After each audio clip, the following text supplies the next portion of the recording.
for you. I'm for you. We are for you. Hi and hello my purple wings. Welcome to the MIFF. எல்லாரும் எப்படி இருக்கீங்க? Hope you are all right. So இன்றைக்கி உங்கள் எல்லாருக்காகவும் ஜிமினுக்கு ஒரு feel குட்டான story தான் எடுத்துகிட்டு வந்திருக்கேன். The title name is running marriage with my தாய் மாமா. நீங்கள் எல்லோரும் கேட்ட மாதிரி ஏஜ் கேப் ஒன் ஷாட்டே எடுத்துகிட்டு வந்திருக்கேன். இந்த ஒரு டைப்பில் எனக்கு ஒன் ஷாட் வேணும்னு சொல்லி ஒரு ஐடியிலேருந்து கேட்டிருந்தாங்க. அந்த பொண்ணுக்கு இன்றைக்கி பர்த்டே. அவங்க நேமை மென்ஷன் பண்ண வேணான்னு சொல்லிட்டாங்க. ஸோ நான் அவங்கள ஒயன்னே கூப்பிடுறேன். ஒயன், wish you many more happy returns of the டேடா. நீ வாழ்க்கையில் ஆசைப்படுற எல்லாமே உனக்கு கிடைக்கணும். நீ கேட்ட மாதிரியே ஜிமினுக்கு மாமா டைப்பில் ஏஜ் கேப்பாகவே எடுத்துகிட்டு வந்திருக்கேன். ஸோ இது உனக்கு கண்டிப்பாக பிடிக்கும். கேட்டுட்டு எப்படி இருந்துச்சுன்னு கமெண்ட் பண்ணு, ஓகேவா? ஓகே, ஹெட்ஃபோன் யூஸ் பண்ணிக்கோங்க. பேக்ரவுண்டில் ஏதாவது நாய்ஸஸ்லாம் கேட்டுச்சுன்னா அதை அப்படியே தட்டி விட்டுட்டு ஜஸ்ட் ஃபீல் பண்ணுங்க. ஓகே, வாங்க உங்களெல்லாம் ஸ்ட்ரைட்டாக எஃப்எஃப் வேர்ல்டுக்குள்ளே கூட்டிகிட்டு போகிறேன். இந்த ஸ்டோரிக்கு இன்ட்ரடக்ஷன் இருக்குது. என்னென்னா, ஜிமின் உங்களோட தாய் மாமா, நீங்கள் அவரோட அக்கா பொண்ணு. உங்களுக்கும் ஜிமினுக்கும் கிட்டத்தட்ட 12 இயர்ஸ் ஏஜ் கேப் இருக்குது. உங்கள் மாமானா உங்களுக்கு ரொம்ப பிடிக்கும், உயிரே விடுவீங்க. அதுதான் ஜிமினும் அக்கா பொண்ணுன்னு சொல்லிட்டு உங்கள் மேலே ரொம்ப பாசம் வச்சுருந்துருப்பார். உங்களை செல்லம், செல்லக்குட்டி அந்த மாதிரி சொல்லி தான் கூப்பிடுவார். உங்களுக்கு ஜிமின் மேலே நீங்கள் 6th ஸ்டாண்டர்ட் படிக்கும்போதே லவ் வந்துருச்சு. 6th ஸ்டாண்டர்ட்னால் அப்போ என்ன, நமக்கு ஒரு 10 வயசு இருக்குமா? அந்த வயசுலேயே உங்களுக்கு ஜிமின் மேலே அப்படி ஒரு காதல், அப்படி ஒரு ஆசை. பட் ஜிமினுக்கு உங்கள் மேலே இன்னும் இந்த லவ் வரல. ஸோ அவரையும் நீங்கள் லவ் பண்ண வைக்கிறதுக்கு ரொம்ப முயற்சி பண்ணிகிட்ருக்கீங்க. எப்போது 10-11 வயசு வயனாக இருக்கும்போதே. அண்ட் ஜிமின் போலீஸ் இன்ஸ்பெக்டராக ஆகணும்னு சொல்லி சின்ன வயசுலேருந்தே ஒரு கனவாக வச்சுருந்துருப்பார். ஸோ அவர் காலேஜெலாம் முடிச்சுட்டு இப்போது அவர் அந்த ஐபிஎஸ் எக்ஸாமுக்கு தான் ரொம்ப சின்சியராக படிச்சுட்ருப்பார் வீட்டில். நீங்கள் இப்போது 7th ஸ்டாண்டர்ட் படிச்சுட்ருக்கீங்க அப்படின்னா உங்களுக்கு 11 ஏஜ் ஆகுது. ஜிமினுக்கு 23 ஏஜ் ஆகுது. ஸோ இதோடு நம்ம கதையை கண்டினியூ பண்ணிக்கலாம். வாங்க ஸ்டோரிக்குள்ளே போகலாம். ஸோ ஸ்டார்டிங் சீனில் நீங்கள் தான் உங்கள் பாட்டியோட வீட்டில் இருக்கீங்க. உங்களோட பாட்டியோட வீட்டுக்கும் உங்கள் வீட்டுக்கும் ரொம்ப பெரிய டிஸ்டன்ஸ்லாம் இல்லை. இங்கேருந்து பஸ் ஏறி ஒரு 20 minutes ட்ராவல் பண்ணாலே போதும், உங்கள் வீடு வந்துடும். அந்த டிஸ்டன்ஸில் தான் இருக்கீங்க. இது உங்களுக்கு ஆனுவல் லீவ், அதாவது இந்த 6th முடிச்சு 7th போகிற அந்த டைமில் இருக்கிற ஆனுவல் லீவ். ஸோ அதனால் லீவுக்கு உங்கள் பாட்டியோட வீட்டுக்கு நீங்கள் போயிருந்துருக்கீங்க. நம்ம ஜிமின் மாமா தான் ஐபிஎஸ் எக்ஸாமுக்கு படிச்சுட்ருக்காரு. ரொம்ப சின்சியராக படிச்சுட்ருக்காரு. ரூமை விட்டு வெளிலே வரமாட்டார். அதையும் மீறி வெளியில் வந்தாலும் ஹாலில் உட்காந்து எதையாவது ஒன்றத்தை படிச்சுக்கிட்டே தான் இருப்பார். அந்த மாதிரி தான் இப்போவும் பண்ணுறாரு. ஸோ அப்போ தான் ஹாலில் எல்லாருமே உட்காந்து பேசிட்டு சிரிச்சிட்டு இருந்திருப்பீங்க. அப்போ உங்கள் பாட்டி உங்கள் கிட்ட தான், ஏன் இன்னும் இவளை நீ பாவாடை தாவணியை கட்ட விட மாட்டேங்கிற? பெரிய மனுஷி ஆகிட்டே இருக்கா, இன்னும் எதுக்காக பட்டு பாவாடையாக கட்டி விட்டுட்ருக்க? இருடா அம்மா, உனக்கு பாட்டி ஒரு பாவாடை தாவணி வாங்கி வச்சுருக்கேன், அதை எடுத்துகிட்டு வரேன் அப்படின்னு சொல்லிட்டு அவங்க உள்ளே போயிட்டு பீரோக்குள்ளேருந்து ஒரு ஹாஃப் சாரியை தான் எடுத்துகிட்டு கொடுக்குறாங்க. ஏன்னா நீங்கள் இப்போ 6th ஸ்டாண்டர்ட் படிக்கிற வரைக்குமே அந்த பட்டு பாவாடை அதை கட்டிட்டு தான் இருந்திருப்பீங்க. இப்போ நீங்கள் வளர்ந்துட்டீங்க அப்படின்னோடனே இதுக்கப்புறம் நீங்கள் ஹாஃப் சாரியெல்லாம் கட்ட ஆரம்பிக்கலாம் அப்படின்னு சொல்லிட்டு உங்கள் பாட்டி உங்களுக்கு வாங்கி வச்சுருந்துருப்பாங்க. அதை தான் எடுத்துகிட்டு வராங்க, உங்கள்கிட்ட காட்டுறாங்க. உங்களுக்கு ரொம்ப பிடிச்சிருக்காது. நீங்கள் அப்படியே அந்த ஹாஃப் சாரியை கையில் வச்சுக்கிட்டே அப்படியே சைடில் இருக்கிறவங்க ஜிமின் மாமாவை பார்க்குறீங்க.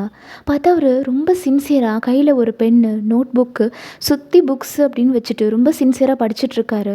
நீங்கள் அப்படியே மனசுக்குள்ளேயே, உனக்கு என் மேலே பாசம் இருக்குன்னு எனக்கு தெரியும் மாமா, ஆனால் காதல் இருக்கான்றதையும் நான் தெரிஞ்சுக்கணும். இவ்வளோ நாளாக பட்டு பாவாடையில் என்னை சின்ன பொண்ணாகவே நீ பார்த்துட்டு இருந்திருப்ப. இப்போ இந்த பாவாடை தாவணியில் நீ என்னை எப்படி பார்க்குறேன்னு நான் பார்க்கணும் மாமா.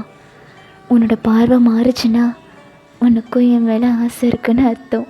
இப்படியே மனசுக்குள்ளே நினச்சிக்கிட்டு சிரிச்சிட்டு உங்கள் பாட்டிக்கிட்ட தான் நீங்கள் பேசுகிறீங்க. பாட்டி, உங்களுக்கு என்ன பாவாடை தாவணியில் பார்க்கணுன்னு ஆசையாக இருக்குது தானே? ஆமாண்டா கண்ணு. அப்படின்னா இந்த பாவாடை தாவணியை எனக்கு கட்டி விடுங்க. எனக்கும் நான் இதில் எப்படி இருக்கேன்னு பார்க்கணும். அவ்வளோ தானடா ராஜாத்தி, வா கட்டி விடுறேன் அப்படின்னு சொல்லிட்டு அந்த ரூம்குள்ளே கூட்டிகிட்டு போயிட்டு அவங்க தான் உங்களுக்கு ரொம்ப அழகாக அந்த ஹாஃப் சாரியை கட்டி விடுறாங்க. ஒரு மாதிரி ஆரஞ்சு வித் ரெட் கலரில் அந்த ஹாஃப் சாரி இருக்குது. ரொம்ப அழகாக இருக்குது. இது லீவ் டேஸ் அப்படின்றதுனால நீங்கள் ரெட்டை ஜடையெல்லாம் போட்டுக்கல, தலை குளிச்சுருந்துருப்பீங்க, ஒரு கிளிப்பு போட்டிருக்கீங்க, ஃப்ரீ ஹேரில் தான் இருக்கீங்க. ஸோ அந்த ரூம்லேருந்து நீங்கள் அந்த ஹாஃப் சாரியை கட்டிகிட்டே வெளில வரீங்க. வெளியில் உங்கள் அம்மாவுக்கு தாத்தாக்கெலாம் உங்களை அந்த ஹாஃப் சாரியில் பார்த்ததுமே அவ்வளோ ஆசையாக இருந்திருக்கும். எவ்வளோ அழகாக இருக்கா பாரு என் பேத்தி, எவ்வளோ அழகாக இருக்கா பாரு என் பொண்ணு அப்படின்னு சொல்லிட்டு அவங்க ரொம்ப ஆசையாக உங்களை பார்த்துட்டு இருந்திருப்பாங்க. இப்போ உங்கள் பாட்டி தான், டே ஜிமினு, இங்கே பாருடா, இதோ இருங்கம்மா அப்படின்னு சொல்லிட்டு அவர் ரொம்ப சின்சியராக சம் போட்டுகிட்டே இருக்காரு. டேய் ஒரு நிமிஷம் நம்ம ஒயனை பாருண்டா அப்படின்னு சொல்கிறாங்க. பட் அவர் லிசன் பண்ணல, சின்சியராக சம் போட்டுட்டே இருக்காரு. இப்போது நீங்கள் தான் உங்கள் காலில் இருக்கிற கொலுசை டிங்கு டிங்குன்னு வந்துட்டு ஆட்டுறீங்க. ஸோ அந்த சத்தத்தை கேட்டு ஜிமின் அப்படியே அந்த சைடு பார்த்துருந்துருப்பார். பார்த்தா நீங்கள் ஹாஃப் சாரியோடு வந்து நிற்கிறீங்க. மனுஷன் அப்படியே கண்ணெல்லாம் வியர்ட் ஆகுது ஜிமினுக்கு. அப்படியே ரொம்ப வாயை பொழுந்து பார்த்துட்ருக்காரு. அவ்வளோ அழகாக இருக்கீங்க நீங்கள் சொல்லும் அப்படின்ற மாதிரி அப்படியே ஃப்ரீஸ் ஆகி பார்த்துட்டே இருக்காரு. இப்போ உங்கள் அம்மா தான், டே எப்படி என் பொண்ணு அழகாக இருக்காளா அப்படின்னு கேட்குறாங்க. ஜிமினா தேவதை மாதிரி இருக்காக்கா அப்படின்ற மாதிரி சொல்கிறாரு. உங்களுக்கு செம்ம ஹாப்பியாக இருந்திருக்கும் அவர் அந்த மாதிரி சொன்னதும். தேவதை மாதிரி இருக்கேனா அப்படின்னு சொல்லி நீங்கள் சந்தோஷப்பட்டுக்கிறீங்க. நீங்கள் அப்படியே ஸ்மைல் பண்ணிவிட்டே, பாட்டி அப்போ இன்றைக்கி ஃபுல்லாக நான் இந்த பாவாடை தாவணியிலே இருக்கேன் அப்படின்னு சொல்கிறீங்க. சரிடா, உனக்கு பிடிச்சிருந்ததுன்னா நீ அதிலே இரு, இதில் என்ன இருக்குது அப்படின்னு சொல்கிறாங்க. நீங்களும் அப்படியே ஸ்மைல் பண்ணி இருந்திருப்பீங்க. ஜிமினோட பார்வையே டோட்டலாக சேஞ்ச் ஆகிடுச்சு. இது வரைக்கும் உங்களை வந்து அந்த பாவாடை தாவணியில் பார்த்துட்ருக்கும்போது அவர் இந்த மாதிரியான பார்வையில் உங்களை பார்த்துருக்க மாட்டார். அது உங்களுக்கு நல்லாவே ஃபீல் ஆகுது. நீங்கள் அப்படியே மனசுக்குள்ளேயே, உன்னோட பார்வை மாறிடுச்சு மாமா, நீ என்னை பார்த்த பார்வை மாறிடுச்சு, உனக்கும் என் மேலே ஆசை இருக்கு மாமா அப்படின்னு சொல்லி உள்ளுக்குள்ளே சந்தோஷப்பட்டுக்கிறீங்க. ஸோ அன்றைக்கி ஃபுல்லாகவே நீங்கள் அந்த ஹாஃப் சாரியோட தான் சுற்றிட்டு இருந்திருப்பீங்க. ஜிமின் அடிக்கடி உங்களை சைட் அடிச்சிருந்துருப்பார். அவர் சைட் அடிக்கிறத பார்க்க பார்க்க உங்களுக்கு அப்படியே இன்னும் சந்தோஷமாக இருந்திருக்கும். ஸோ இப்படியே சாயங்காலம் ஒரு 5:30 போல் இருந்திருக்கும். நீங்கள் தான் உங்கள் ஹாலில் உட்காந்து டிவி பார்த்துட்டு இருந்திருப்பீங்க. அந்த ஹாலுக்கு ஆப்போசிட்டில் இருக்கிற ரூமில் தான் வந்துட்டு ஜிமின் உட்காந்து படிச்சுட்டு இருந்திருப்பார். அந்த கட்டிலில் உட்காந்து படிச்சுட்டு இருந்திருப்பார். ஹாலில் இருந்து அந்த ரூமை பார்த்தாலே நல்லாவே விசிபிளாக தெரியும் எல்லாமே. ஸோ தட் ஜிமின் என்ன பண்ணுறாருனா, நீங்கள் டிவி பார்த்துட்ருக்கிறதே அந்த மனுஷன் வந்து ரூம்லேருந்து அப்படியே எட்டி எட்டி பார்த்துட்டே இருந்திருப்பார். நீங்கள் அப்படியே அதை யதார்த்தமாக பார்த்துருந்துருப்பீங்க. பார்த்தா ஜிமின் உங்களே பார்த்துட்ருப்பாரு. நீங்கள் பார்த்ததும் டக்குனு கீழே குனிஞ்சிக்கிட்டாரு. ஸோ நீங்களே அதை பார்த்து அப்படியே ஸ்மைல் பண்ணி இருந்திருப்பீங்க. இப்போ உங்கள் அம்மா தான் உங்ககிட்ட வந்துட்டு, ஏன் இந்த பூஸ்ட்டு அம்மா மாமாக்கு பாட்டி உள்ளே காஃபி போட்டுட்ருக்காங்க. ஓ சரி, அப்போ நானே போய் மாமா கிட்டே அந்த காஃபியை கொடுத்துட்றேன் அப்படின்னு சொல்லிவிட்டு நீங்கள் உங்கள் கிச்சனுக்கு போயிட்டு உங்கள் மாமாவோட காஃபியை எடுத்துகிட்டு அந்த ரூம்குள்ளே தான் போகிறீங்க. அப்படி ஜிமின் கிட்டே போயிட்டு, மாமா இந்தாங்க காப்பி அப்படின்னு சொல்கிறீங்க. ஜிமின் இப்படி, இப்போ என்ன சொன்ன? காஃபி சொல்லு, காஃபி அப்படின்னு சொல்லிட்டு அவர் ஸ்மைல் பண்ணிகிட்டே அதை வாங்கிக்கிட்டாரு. உங்களை அப்படியே பார்த்துட்டு சிரிச்சிருந்துருப்பார். ஸோ இப்படி தான் டேஸ் வந்துட்டு போயிருந்திருக்கும். நீங்கள் ஜிமினை பார்க்க, ஜிமின் உங்களை பார்க்க, 2 பேருமே மாற்றி மாற்றி சைட் அடிச்சுட்டே இருந்திருப்பீங்க. ஜிமின் ஆக்சுவலாக 23 வயசு பையன், அடல்ட். ஒரு பொண்ணு நம்மளை எந்த கண்ணோட்டத்தில் பார்க்குறான்னு கூடயுமா ஒரு மனுஷனுக்கு தெரியாது. நீங்கள் பார்க்குறதெல்லாம் வச்சு உங்களுக்கு அவர் மேலே ஆசை இருக்குன்றதை ஜிமின் கண்டுபிடிச்சிருந்துருப்பார். அவருக்கும் ஆக்சுவலாக உங்களை கொஞ்சம் கொஞ்சமாக பிடிக்க ஆரம்பிக்குது. ஸோ இப்படியே நாட்கள் 2 இயர்ஸ் போல் பாஸ் ஆகி இருந்திருக்கும். இப்போ நீங்கள் 8th படிக்கிறீங்க. உங்களுக்கு வந்துட்டு 12 வயசு ஆகுது. ஜிமினுக்கு 24 வயசு ஆகுது. இப்போ ஒன் டே நீங்கள் தான் ஏஜ் அட்டன் பண்ணி இருந்திருப்பீங்க. ஸோ நீங்கள் ஏஜ் அட்டன் பண்ணிட்டீங்க அப்படின்ற நியூஸ் ஜிமினுக்கு தெரிஞ்சதும் அவ்வளோ சந்தோஷப்பட்டிருந்திருப்பார். அப்படியே அறக்க பறக்க தாய்மாமன் சீருன்னு சொல்லிட்டு அவர் நிறைய உங்களுக்காக வாங்கிட்டு வந்திருந்திருப்பார் உங்கள் ஊருக்கு. ஸோ இன்றைக்கி உங்கள் வீட்டில் உங்களுக்கு ஃபங்க்ஷன். உங்கள் வீடே அப்படியே பூவால் ரொம்ப நல்லா டெக்கரேட் பண்ணியிருக்காங்க. இப்போ உங்கள் வீட்டுக்கு கொஞ்சம் தூரம் தள்ளி நல்லா மேலத்தாள சத்தத்தோட ஜிமின் தான் உங்கள் வீட்டுக்கு தாய்மாமன் சீர் எடுத்துகிட்டு வந்துட்டுருக்காரு. ஸோ அந்த சவுண்டை கேட்டதுமே ரூம்குள்ளே இருக்கிற உங்களுக்கு தான் அப்படியே புஜன்லாம் துடிச்ச மாதிரி, என்னோடய மாமா வந்துட்டார் அப்படின்ற மாதிரி எங்கள் மனசுக்குள்ளே அவ்வளோ சந்தோஷப்படுறீங்க. ஸோ அந்த வீட்டுக்குள்ளே வராரு. வந்து எல்லாருமே அந்த வருஷத்தட்டையெல்லாம் எடுத்து வைக்கிறாங்க. ஸோ இப்போ உங்களை தான் அழகாக அந்த ரூம்லேருந்து வெளில கூட்டிகிட்டு வந்திருப்பாங்க. முன்ன மாதிரி ஹாஃப் சாரி இல்லை, இப்போ சாரியே கட்டியிருக்கீங்க. அண்ட் ஆல்சோ ஏஜ் அட்டன் பண்ணியிருக்கீங்க. இன்னும் கொஞ்சம் பெரிய மனுஷி மாதிரி ரொம்ப அழகாக இருக்கீங்க. மனுஷன் பார்த்ததுமே அப்படியே டோட்டலாக மயங்கிட்டாரு. இவ தாண்டா என் பொஞ்சாதி அப்படின்ற மாதிரி அவர் ஃபிக்ஸே ஆயிட்டாரு. அவ்வளோ அழகாக இருந்திருப்பீங்க நீங்கள். ஸோ அப்படியே உங்களுக்கு எல்லோரும் வந்துட்டு அந்த சந்தனம் குங்குமம் அதெல்லாம் பூசி நலுங்கு சுற்றிக்கிட்டு இருக்காங்க. மனுஷன் அப்படியே ஒரு ஓரமாக கை கட்டி நின்று உங்களையே பார்த்துட்டு இருந்திருப்பார். நீங்கள் அப்படியே அவரை பார்க்குறீங்க, வெக்கப்படுறீங்க. இதை மனுஷன் பார்த்துருந்துருப்பார். அவருக்கு அப்படியே லைட்டாக சிரிப்பு வந்திருக்கும். நீங்கள் அவரை பார்த்தா வெக்கப்படுறீங்க அப்படின்றதுக்காகவே வேணுக்குன்னே அவர் உங்களையே அப்படியே குறுன்னு பார்த்துக்கிட்டே இருக்கார். அவர் தான் அப்படியே மனசுக்குள்ளே கள்ளி மனசுக்குள்ளே அவ்வளோ ஆசை வச்சுக்கிட்டு என்கிட்ட கண்ணாமூச்சி ஆடிக்கிட்டு இருக்கியா? இப்போ தான் இந்த மாமனுக்கு உன் மேலே காதல் வந்துருச்சுல்ல, இதுக்கப்புறம் என்கிட்ட இருந்து எப்படி நீ ஒளிஞ்சிக்கிறேன்னு நானும் பார்க்குறேன் அப்படின்ற மாதிரி அந்த மனுஷன் மனசுக்குள்ளே நினச்சிக்கிட்டே உங்களையே செடியூசிங்காக பார்த்துட்ருக்காரு. அப்படியே வந்துட்டு நெக்ஸ்ட் டே ஆகி இருந்திருக்கும். எல்லாருமே உங்கள் வீட்டில் தான் வந்துட்டு ஸ்டே பண்ணி இருந்திருப்பாங்க. ஸோ இப்போ உங்கள் வீட்டில் தான் நீங்கள் அந்த பாவாடை தாவணியை கட்டிக்கிட்டு இங்கேயும் அங்கேயும் அலைஞ்சிட்டே இருக்கீங்க. உங்கள் பாட்டி வந்துட்டு அடியே வயசுக்கு வந்த புள்ள இங்கேயும் அங்கேயும் அலைஞ்சிட்டே இருக்க, ஒரு இடத்துல உட்காரடி அப்படின்ற மாதிரி சொல்கிறாங்க. ஸோ நீங்கள் அதெல்லாம் கேட்கல, இங்கேயும் அங்கேயும் அலைஞ்சிட்டே இருந்திருப்பீங்க. அப்படி அலைஞ்சிட்டே இருக்கும்போது ஜிமின் அப்போ தான் வேறு எங்கேயும் வெளியில் போயிட்டு உள்ளே வந்துட்டு இருந்திருப்பார். நீங்கள் அப்படியே போயிட்டே இருக்கும்போது தெரியாமல் அப்படியே ஜிமினை போய் இடிச்சிருவீங்க. நீங்கள் அப்படியே இடிச்சிட்டு மாமா மன்னிச்சிருங்க மாமா, நீங்கள் வந்ததை நான் பார்க்கல, சாரி அப்படின்ற மாதிரி சொல்கிறீங்க. ஜிமின் அப்படியே செல்லக்குட்டி அதெல்லாம் ஒன்றும் இல்லை, இந்தா இது உனக்காக தான் வாங்கிட்டு வந்தேன் அப்படின்னு சொல்லிட்டு ஒரு பேக் வந்து உங்ககிட்ட கொடுத்துருந்துருப்பாரு. நீங்கள் அப்படியே என்னது மாமா இது, என்ன வாங்கிட்டு வந்தீங்க அப்படின்ற மாதிரி கேட்குறீங்க. ஜிமின் வந்துட்டு பிரிச்சுப்பார் அப்படின்றாரு. ஸோ நீங்களும் அந்த பேகை வாங்கிட்டு அப்படியே பிரித்து பார்க்குறீங்க. உள்ளே பார்த்தா கலராக நிறைய ஹாஃப் சாரீ அந்த மனுஷன் உங்களுக்காக வெளியில் போய் வாங்கிட்டு வந்திருந்திருப்பார். நீங்கள் அப்படியே பார்க்குறீங்க, அழகாக இருக்கு எல்லாமே. நீங்கள் அப்படியே உங்கள் மாமாவை பார்த்துட்டு பாவாடை தாவணியா எனக்காகவா? பின்ன வேறு யாருக்காக? நீ தானே எங்கள் வயசு பொண்ணு, நீ தானே ஹாஃப் சாரீ கட்ட முடியும், இல்லை உங்கள் அம்மாவோ இல்லை எங்கள் அம்மாவோ கட்டிக்க போகிறாங்களா? டே ஜிமினா அப்படின்னு அவங்க அம்மா கேட்குறாங்க. சும்மாம்மா உனக்கு தான் செல்லக்குட்டி கட்டிக்கோ அப்படின்றாங்க உங்கள் மாமா. நீங்கள் அப்படி எதுக்கு மாமா இதெல்லாம் எனக்காக கஷ்டப்பட்டு?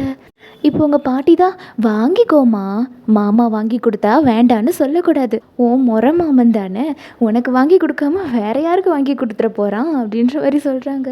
ஸோ நீங்கள் அப்படியே சிரிச்சிட்டு வெக்கப்பட்டுட்டே அந்த பேக் எடுத்துகிட்டு உங்கள் ரூமுக்கு போயிருந்துருப்பீங்க. ஜிமின் அப்படியே உங்களையே ஸ்மைல் பண்ணிவிட்டு பார்த்துட்டு இருந்திருப்பார். ஸோ இப்போ நெக்ஸ்ட் டே தான் ஜிமின் வாங்கி கொடுத்ததில் எல்லோ வித் க்ரீன் கலரில் ஒரு ஹாஃப் சாரி இருக்கும். ஸோ அதுதான் நீங்கள் கட்டிக்கிட்டு கீழே இறங்கி வரீங்க. இப்போ உங்கள் அம்மா கிட்ட, அம்மா எனக்கு அடுத்த வருஷத்துக்கு தேவையான நோட்டு பெண்ணெல்லாம் வாங்கணும், அதுக்கு கடத்தெரு வரைக்கும் போகணும்மா. அப்படியா? ஐயோ இந்த நேரம் பார்த்தா அப்பாவும் வீட்டில் இல்லையே. சரி நான் ஒன்று பண்ணுறேன், ஜிமின் மாமா இருக்கான், அவனை போய் விட சொல்கிறேன். ஜிமின் மாமான்னொடனே உங்களுக்கு அப்படியே செம்ம ஆசையாக இருந்திருக்கும். சரிம்மா நான் மாமா கூட போயிட்டு வந்துடுறேன் அப்படின்னு சொல்கிறீங்க. ஸோ உங்கள் அம்மாவும் அப்படியே கையெல்லாம் கழுவிட்டு அப்படியே ஜிமின் கிட்டே வந்திருந்துருப்பாங்க. டே ஜிமினா, இதோ வயன் ஏதோ நோட்டு புக்கெலாம் வாங்கணும்னு சொல்கிறா, அவ்வளோ இந்த கடத்தெரு வரைக்கும் கூட்டிகிட்டு போயிட்டு வந்துடுறியாடா? சரிக்கா நான் கூப்பிட்டு போயிட்டு வந்துடுறேன் அப்படின்னு சொல்லியிருப்பார் ஜிமினும். ஸோ ஜிமின் அப்படியே உங்களையே ஒரு மாதிரி செடியூசிங்காக பார்த்துட்டே போகலாமா செல்லம் அப்படின்றாரு. போகலாம் மாமா அப்படின்னு நீங்களும் சொல்லிவிட்டு போகிறீங்க. ஸோ ஜிமினோட புல்லட் வந்துட்டு உங்கள் வீட்டில் ஒன்று இருக்கும், இங்கே வந்தால் எடுத்துகிட்டு போகிறதுக்காக வச்சுக்கலாம் அப்படின்னு சொல்லி வச்சுருந்துருப்பாரு. ஸோ அப்போ அந்த புல்லட்டை தான் எடுத்துகிட்டு உங்களை அப்படி பின்னாடி உட்கார சொல்கிறாரு. நீங்களே இப்படி உட்காடுறீங்க. ஸோ அவர் தான் இப்போ உங்ககிட்ட கடத்தெரு எங்கே இருக்கு செல்லம் அப்படின்னு கேட்குறாரு. நான் வழி சொல்கிறேன் மாமா, இப்படி போய் அப்படி போகணும் அப்படின்னு சொல்லிவிட்டு நீங்கள் வழி சொல்லிகிட்ருக்கீங்க. உங்கள் மாமாவும் அந்த புல்லட்டை அழகாக ஓட்டி உங்களை அப்படியே சேஃபாக வச்சு கூட்டிகிட்டு போகிறாரு. ஸோ அந்த கடைக்குமே போயிட்டு உங்களுக்கு தேவையான நோட்டு பென்னு எல்லாத்தையுமே நீங்கள் வாங்கிட்டு வரீங்க. ஸோ அந்த புல்லட்டில் ஏறி நீங்கள் வந்துட்டுருக்கும்போது ஒரு பைபாஸ் ரோடு வழியாக ஜிமின் வந்துட்டு இருந்திருப்பார்.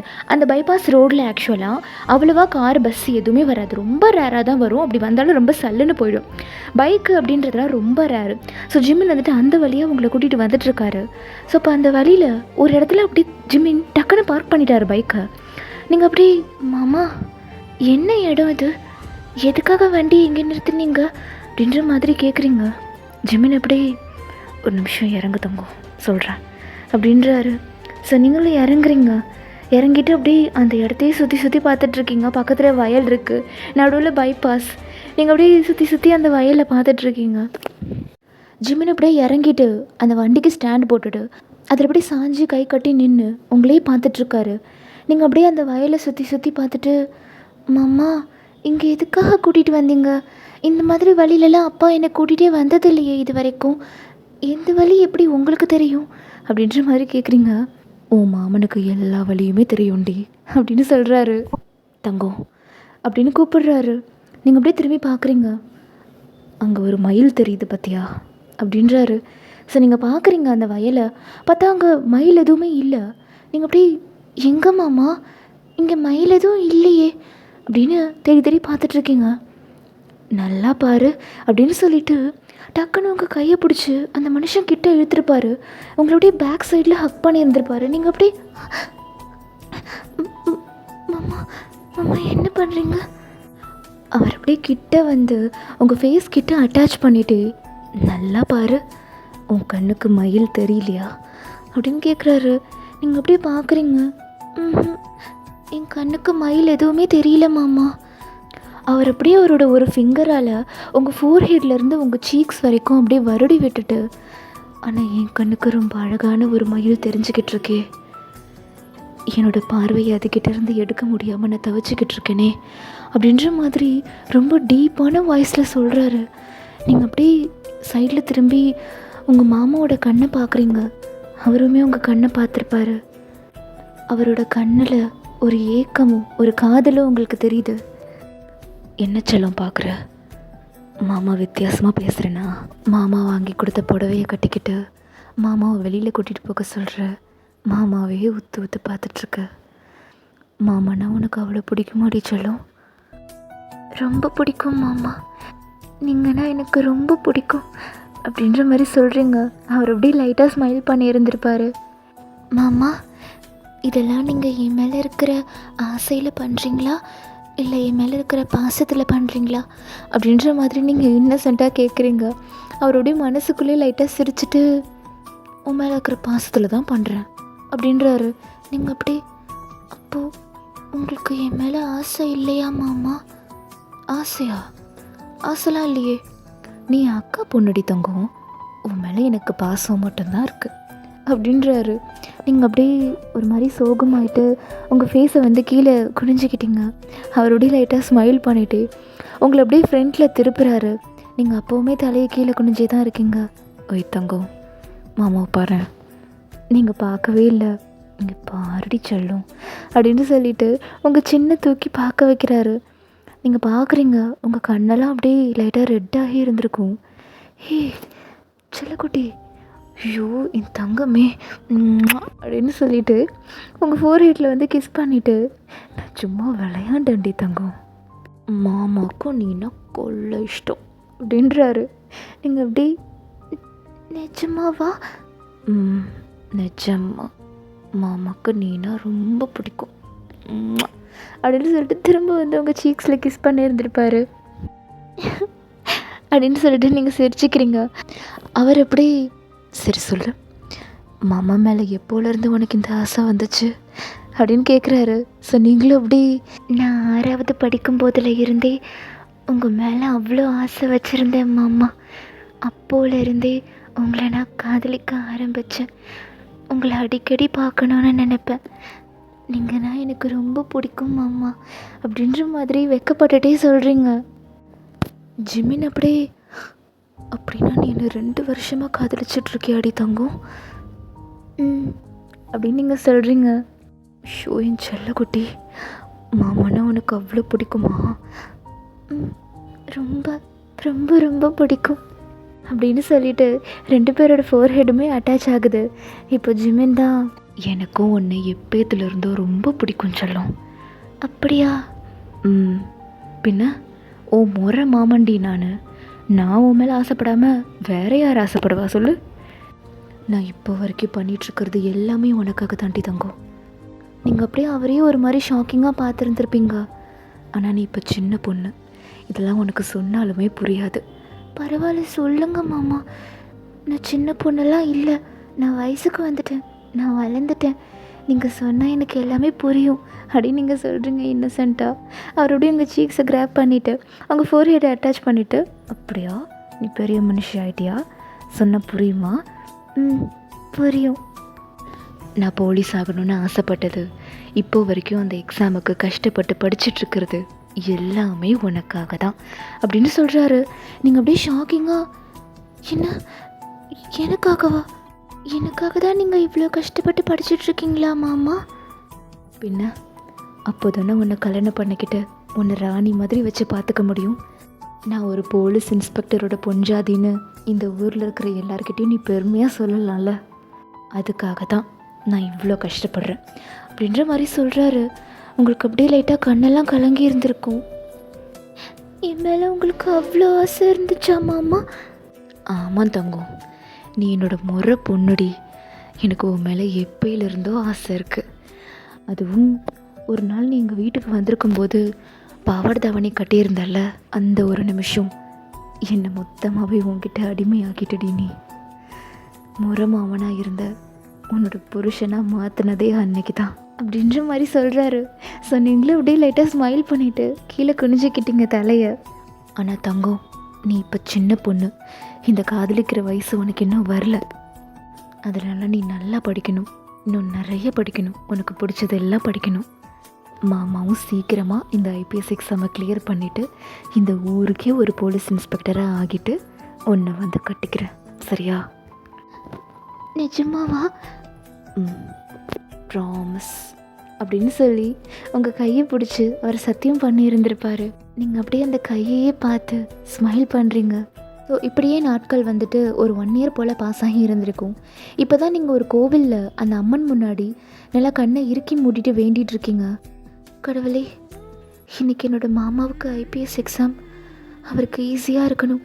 இவ்வளோ நாள் அவர் கஷ்டப்பட்டது எல்லாத்துக்குமே அவருக்கு இன்றைக்கி ஒரு நல்ல பலன் கிடைக்கணும். எனக்காக தான் என் மாமா போலீஸ் ஆகணுன்ற ஆசையே வச்சுருக்காரு. அவர் நல்லபடியாக இந்த எக்ஸாமை பாஸ் ஆகி போலீஸாகவும் ஆகணும். அதுக்கு நீங்கள் தான் அவருக்கு துணையாக இருக்கணும் அப்படின்ற மாதிரி வேண்டிகிட்டு இருக்கீங்க. போய் நீங்கள் கண்ணை ஓப்பன் பண்ணி பார்த்துருப்பீங்க. பார்த்தா அங்கே சுற்றி நிறைய பேர் வந்துட்டு இந்த அடி பிரதட்சணம்லாம் பண்ணிகிட்டு இருந்திருப்பாங்க. அவங்கள பார்த்துட்டு அந்த பூசாரியை தான் கூப்பிட்டு நீங்கள் கேட்குறீங்க, சாமி, அவங்க அதை பண்ணிகிட்ருக்காங்களே, ஏன் அப்படி பண்ணுறாங்க அப்படின்ற மாதிரி கேட்குறீங்க. இப்போ அந்த சாமி தான், அது அடி பிரதட்சணம்மா, அது பண்ணால் மனசில் வேண்டுறது எல்லாமே நிறைவேறும். ஓ, எத்தனை தடவை சுற்றி வரணும்?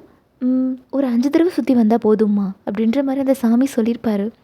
ஸோ நீங்களும் அப்படி அந்த பாவாடையை தூக்கிட்டு கிளம்புறீங்க. அந்த சாமி எப்படி பார்த்துட்டு, அம்மா அது பெரியவங்க பண்ணுறதுமா, நீ சின்ன பொண்ணு, நீலாம் பண்ண வேண்டாம், பரவாயில்ல சாமி, என் மாமாக்காக நான் என்ன வேணால் பண்ணுவேன் அப்படின்னு சொல்லிவிட்டு நீங்கள் அந்த கோயிலை சுற்றி அழகாக அடி பிரதட்சணம் பண்ணிவிட்டு வந்துட்டுருக்கீங்க. ஒரு 5 தடவை கண்ணை இறுக்கி மூடிட்டு வந்துட்டுருப்பீங்க. அப்போ உங்களுக்கு தெரிஞ்ச ஒரு ஆண்டி வந்து உங்களை அப்படி பார்த்துருந்துருப்பாங்க.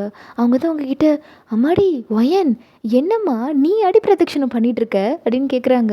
இப்போ நீங்கள் தான், ஆமாம் சித்தி, என்னோடய மாமா இன்றைக்கி ஐபிஎஸ் எக்ஸாம் எழுதுறதுக்காக போயிருக்காரு, அவர் நல்லபடியாக பாஸ் ஆகணும், அதுக்காக தான் நான் அங்கே பிரதட்சணம் பண்ணிகிட்ருக்கேன் அப்படின்ற மாதிரி சொல்கிறீங்க. அவங்க அப்படியே உங்களை பார்த்து சந்தோஷப்பட்டுட்டு சாமி கும்பிட்டுட்டு அப்படியே போயிருந்திருப்பாங்க. அப்படியே டேஸ் வந்துட்டு ஒரு 2-3 மந்த்ஸ் போல் பாஸ் ஆகி இருந்திருக்கும். ஃபைனலி ஜிம்மின் எழுதின எக்ஸாமுக்கு ரிசல்ட்டும் வந்துருச்சு. சக்ஸஸ்ஃபுல்லி ஜிம்மின் ஐபிஎஸ் எக்ஸாமை கிளியர் பண்ணியிருப்பார். ஸோ ஜிமின் வந்துட்டு எக்ஸாமை பாஸ் பண்ணிட்டார் அப்படின்னோடனே உங்களுக்கு ரொம்ப சந்தோஷமாக இருந்திருக்கும். நீங்கள் அப்படியே மனசுக்குள்ளேயே, ரொம்ப நன்றி கடவுளே, அன்றைக்கி நான் வேண்டினது பொய் ஆகலை, ரொம்ப ரொம்ப நன்றி அப்படின்ற மாதிரி மனசுக்குள்ளே நீங்கள் சந்தோஷப்பட்டுக்கிறீங்க. ஸோ இப்போ ஜிமின் தான் அவர் கிளியர் பண்ணிட்டாருன்னொன்னே எல்லாருமே அவரை கூப்பிட்டு பாராட்டிட்டு வாழ்த்தெல்லாம் சொல்லிகிட்டு இருந்திருப்பாங்க. உங்களோட வீட்டுக்கு தான் ஸ்வீட்ஸ்லாம் கொடுக்கறதுக்காக ஜிமின் அவரோட புல்லட்டில் வந்துட்டு இருந்திருப்பார். ஸோ இப்போ உங்கள் வீட்டுக்குள்ளேயுமே வந்து அழகாக எல்லாருக்குமே ஸ்வீட்ஸ் கொடுத்துருந்துருப்பாரு. எல்லாருமே அவருக்கு வாழ்த்து சொல்கிறாங்க. உங்களோட வீட்டில் உங்களோட சித்தியுமே இருந்திருப்பாங்க. அவங்க தான் ஜிமின் கிட்ட வந்துட்டு, டே ஜிமினா, வாழ்த்துக்கள், நல்லபடியாக ஐபிஎஸ் எக்ஸாமை பாஸ் பண்ணிட்ட போல இருக்குது, ஒயனோட வேண்டுதல் பழிச்சிருச்சு போல இருக்குது அப்படின்ற மாதிரி சொல்கிறாங்க. என்ன ஒயனோட வேண்டுதலா அப்படின்னு சொல்லிட்டு சைடில் ஜிமின் உங்களை பார்க்குறாரு. நீங்கள் அப்படியே லைட்டாக ஸ்மைல் பண்ணுறீங்க. ஆமாண்டா ஜிமினா, அன்றைக்கி நம்ம அம்மன் கோவிலில் நம்ம ஒயன் அடிப்பிரதட்சணம் பண்ணிகிட்டு இருந்தா. ஏன்னு கேட்டால் என்னோடய மாமா எக்ஸாமில் பாஸ் ஆகணும், அதுக்காக தான் பண்ணுறேன்னு சொன்னா. ஜிமின் அப்படியே ஷாக்கிங்காக உங்களையே பார்த்துருந்துருப்பாரு. நீங்களும் அப்படியே ஜிமினை பார்த்து ஸ்மைல் பண்ணி இருந்திருப்பீங்க. ஸோ அன்றைக்கி தான் உங்கள் வீட்டு மாடியில் நீங்கள் நின்று துணியெல்லாம் காய போட்டுட்டு இருந்திருப்பீங்க. அப்போ ஜிமினுமே அந்த மாடிக்கு வந்திருந்திருப்பாரு. வந்துட்டு அப்படி உங்களை பேக் சைடெல்லாம் ஹக் பண்ணி இருந்திருப்பாரு. நீங்கள் அப்படி, மாமா மாமா மொட்டை மாடியில் இருக்கோம், யாராவது பார்த்துட்டாங்கன்னா அப்படின்னு சொல்கிறீங்க. ஜிமின் அப்படியே யார் பார்த்தாலும் எனக்கு கவலை இல்லை, நான் என்னோடய செல்லத்தை கட்டி பிடிச்சிட்ருக்கேன், யார் என்ன கேட்க முடியும் அப்படின்ற மாதிரி பேசுகிறாரு ஜிமின். நீங்கள் அப்படி மாமா என்ன ஆச்சு மாமா, சந்தோஷமான விஷயம் நடந்திருக்கு, ஏன் இவ்வளோ சோகமாக பேசுகிறீங்க, இங்கே வா நீ அப்படின்னு சொல்லிட்டு ஒரு மறைமுகமான இடம் இருக்கும், அங்கே அப்படியே உங்களை கூட்டிகிட்டு போயிட்டு அந்த செவுத்தில் சாய்ச்சி நிற்க வைக்கிறாரு. எனக்காக அடிப்பிரதட்சணம் பண்ணியாடி நீ? அது அது மாமா. பேசாத, அக்கா சொன்ன மாதிரி அடிப்பிரதட்சணம் பண்ணியா கோவிலில்? ஆமாம் மாமா, நீ எனக்காக தானே இத்தனை வருஷமாக கஷ்டப்பட்டு படிச்சுட்டு இருந்த, போலீஸ் ஆகணும்னு ஆசைப்பட்ட, அப்போ உன்னோட கஷ்டத்தில் எனக்கும் பங்கு இருக்குல்ல மாமா, அதனால தான் நீ நல்லபடியாக எக்ஸாமை கிளியர் பண்ணணும், உனக்கு எக்ஸாம் ஈஸியாக இருக்கணும்னு சொல்லி அந்த அம்மன்கிட்ட போய் நான் வேண்டிகிட்டு இருந்தேன் மாமா. அப்போ அந்த சாமி தான் சொன்னாங்க, அடிப்பிரதட்சணம் 5 தடவை சுற்றி வந்தால் நம்ம வேண்டியிருந்த எதுவாக இருந்தாலும் பழிக்கும்னு சொல்லிட்டு, அதனால தான் நான் பண்ணிகிட்டு இருந்தேன். அப்போ அது எல்லாமே அந்த பூசாரியோட வேலை தானா? அவர் தான் என்னோடய செல்லத்தை அடிப்பிரதட்சணம் பண்ண வச்சாரா? அவருக்கு இருக்குது அப்படின்னு சொல்லிட்டு அவரோட ஸ்லீவை மடிச்சிட்டு கிளம்புறாரு. மாமா இங்கே பாருங்க, அவர் ஒன்றும் என்னை பண்ண சொல்லலை, அவர்கிட்ட நான் கேட்டேன், அதுக்கான பதிலை மட்டும்தான் அவர் சொன்னார், நான் தான் பண்ணணும்னு சொல்லி போனேன், அவர் என்னை வேணான்னு தான் சொன்னார். நிஜமாவா? ஆமாம் மாமா. அவர் இப்படி டக்குன்னு உங்கள் சீக்ஸை ஹோல்ட் பண்ணிவிட்டு உங்கள் ஃபோர்ஹெட்டில் வந்து அட்டாச் பண்ணி இருந்திருப்பார். ஏன் தங்கம் எனக்காக இந்த மாதிரிலாம் பண்ணுற? நீ உயிரடி, நீ கஷ்டப்படுறது இந்த மாமனால் எப்படி பார்த்துட்ருக்க முடியும் சொல்லு? நான் கஷ்டப்படுறது எல்லாமே உனக்காக தான் ஓயான், உன்னை எப்படியாவது கல்யாணம் பண்ணி என்னோட பொஞ்சாதியாக ஆக்கணும், அது மட்டும்தான் என் வாழ்க்கையோட ஒரே குறிக்கோள். அதுக்காக தான் நான் இவ்வளவும் கஷ்டப்பட்டுட்ருக்கேன். நீ என்னடனா ரொம்ப ஈஸியாக 5 தடவை அடிப்பிரதட்சணம் சுற்றி வந்தேன்னு சொல்லிகிட்ருக்க, ஏதாவது ஆகியிருந்தால் நான் என்னடி பண்ணியிருப்பேன்? மாமா அடிப்பிரதட்சணங்கிறது நடந்து போகிறது தான், எனக்கு அது கஷ்டமாகவே தெரியல மாமா. அதுவும் இல்லாமல் நான் உன்னை மனசில் நினச்சிக்கிட்டு தானே நடந்தேன், எனக்கு கொஞ்சம் கூட வலிக்கவே இல்லை மாமா அப்படின்ற மாதிரி சொல்கிறீங்க. அவர் அப்படியே உங்கள் ஃபோர்ஹெட் கிட்டே வந்து அப்படின்ற மாதிரி கிஸ் பண்ணி இருந்திருப்பார். நீங்கள் அப்படியே சிரிச்சுக்கிறீங்க. ஒயன் எனக்கு ட்ரைனிங்காக நான் மெட்ராஸ் போகணும் அப்படின்ற மாதிரி சொல்கிறாரு. நீங்கள் அப்படியே ஷாக்கிங்காக உங்கள் மாமாவோட கண்ணை பார்க்குறீங்க. ட்ரைனிங் முடிஞ்சதுக்கப்புறம் தான் நான் ஒரு முழு போலீஸ் இன்ஸ்பெக்டராகவே ஆக முடியும். எத்தனை நாளைக்கு மாமா? 4 நாள் இல்லை ஒயன், 2 வருஷம். 2 வருஷமா அப்படின்னு சொல்லி உங்களுக்கு செம்ம ஷாக்கிங்காக இருக்குது. ஆமாட்டி தங்கம், ஒரு போலீஸ் இன்ஸ்பெக்டராக ஆகணும்னா அது அவ்வளோ ஈஸியான விஷயம் கிடையாது. கண்டிப்பாக அதுக்கு ஏற்ற மாதிரி நம்ம கஷ்டப்படணும். 2 வருஷம் ட்ரைனிங் பீரியட் முடிஞ்சாதான் என்னை போலீஸ் இன்ஸ்பெக்டராகவே உட்கார வைப்பாங்க. உங்கள் ஒரு கண்ணிலேருந்து அப்படியே கண்ணீர் வழிஞ்சிருந்துருக்கும்.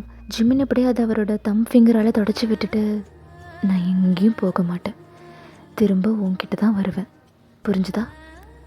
நான் இவ்வளோ தூரம் கஷ்டப்பட்டதே இதை அடையிறதுக்காக தானே ஒயான், அப்போ அதுக்காக இன்னும் கொஞ்சம் கஷ்டப்படுறதுல தப்பு இல்லைல்ல? 2 வருஷம்தான். ட்ரைனிங் முடிச்சுட்டு அடுத்த நிமிஷமே மாமா இதே ஊருக்கு போலீஸ் இன்ஸ்பெக்டராக வந்துடுவேன். அதுக்கப்புறம் உன்னை வந்து நானே கட்டிக்கிறேன், உன்னை என்கிட்டே வச்சுக்கிறேன், சரியா? நீங்கள் டக்குன்னு உங்கள் மாமாவை நெஞ்சோடு சேர்த்து ஹக் பண்ணிக்கிட்டீங்க, செம்மையாக அழுவுறீங்க. நான் உன்னை ரொம்ப மிஸ் பண்ணுவேன் மாமா, உன்னை பார்க்காம என்னால் ஒரு நாள் கூட இருக்க முடியாது, எப்படி மாமா 2 வருஷம் இருக்க போகிறேன் அப்படின்னு சொல்லிட்டு நீங்கள் அழுவுறீங்க. அவர் அப்படியே உங்கள் ஹெட்டை டேப் பண்ணி கொடுத்துட்டு, ஒன்றும் இல்லை மாமா, எங்கேயும் போகலை, உன் கூடயே தான் இருப்பேன், அங்கே போனாலும் மாமா உனக்கு அடிக்கடி ஃபோன் பேசுவேன், சரியா? நீங்கள் அப்போவும் அழுதுகிட்டே தான் இருக்கீங்க. ஜிமின் அப்படியே உங்கள் சீக்ஸை பிடிச்சி அவரை பார்க்க வைக்கிறாரு. இங்கே பாரு ஒயன், நீ அடுத்த வருஷம் 10வது போகிற, புரிஞ்சுதா? கவனமாக படிக்கணும், பப்ளிக் எக்ஸாமில் நிறைய மார்க் எடுக்கணும், சரியா? நீ உன்னோட படிப்பில் மட்டும் கவனத்தை செலுத்தினா என்னை பற்றின ஞாபகங்கள் உனக்கு வராது, அப்படியே அந்த 2 வருஷமும் போயிடும். அதுக்கப்புறம் நீ 12வது வந்துடுவ. நீ 12வது முடிக்கிறதுக்குள்ளே மாமா ஒரு போலீஸ் இன்ஸ்பெக்டராக உன் கண்ணு முன்னாடி வந்து நிற்பேன், சரியா? அப்படின்ற மாதிரி உங்கள் கண்ணை தொடச்சி விட்டுக்கிட்டே சொல்கிறாரு. நீங்களும் அப்படி உனக்காக நான் காத்துக்கிட்டு இருப்பேன் மாமா, நல்லபடியாக ட்ரைனிங் முடிச்சுட்டு வா, சரியா? அப்படின்ற மாதிரி அழுதுகிட்டே சொல்கிறீங்க. அவரும் அப்படியே சிரிச்சுக்கிட்டே, சரிடி தங்கம் அப்படின்னு சொல்லி கிஸ் பண்ணுறாரு.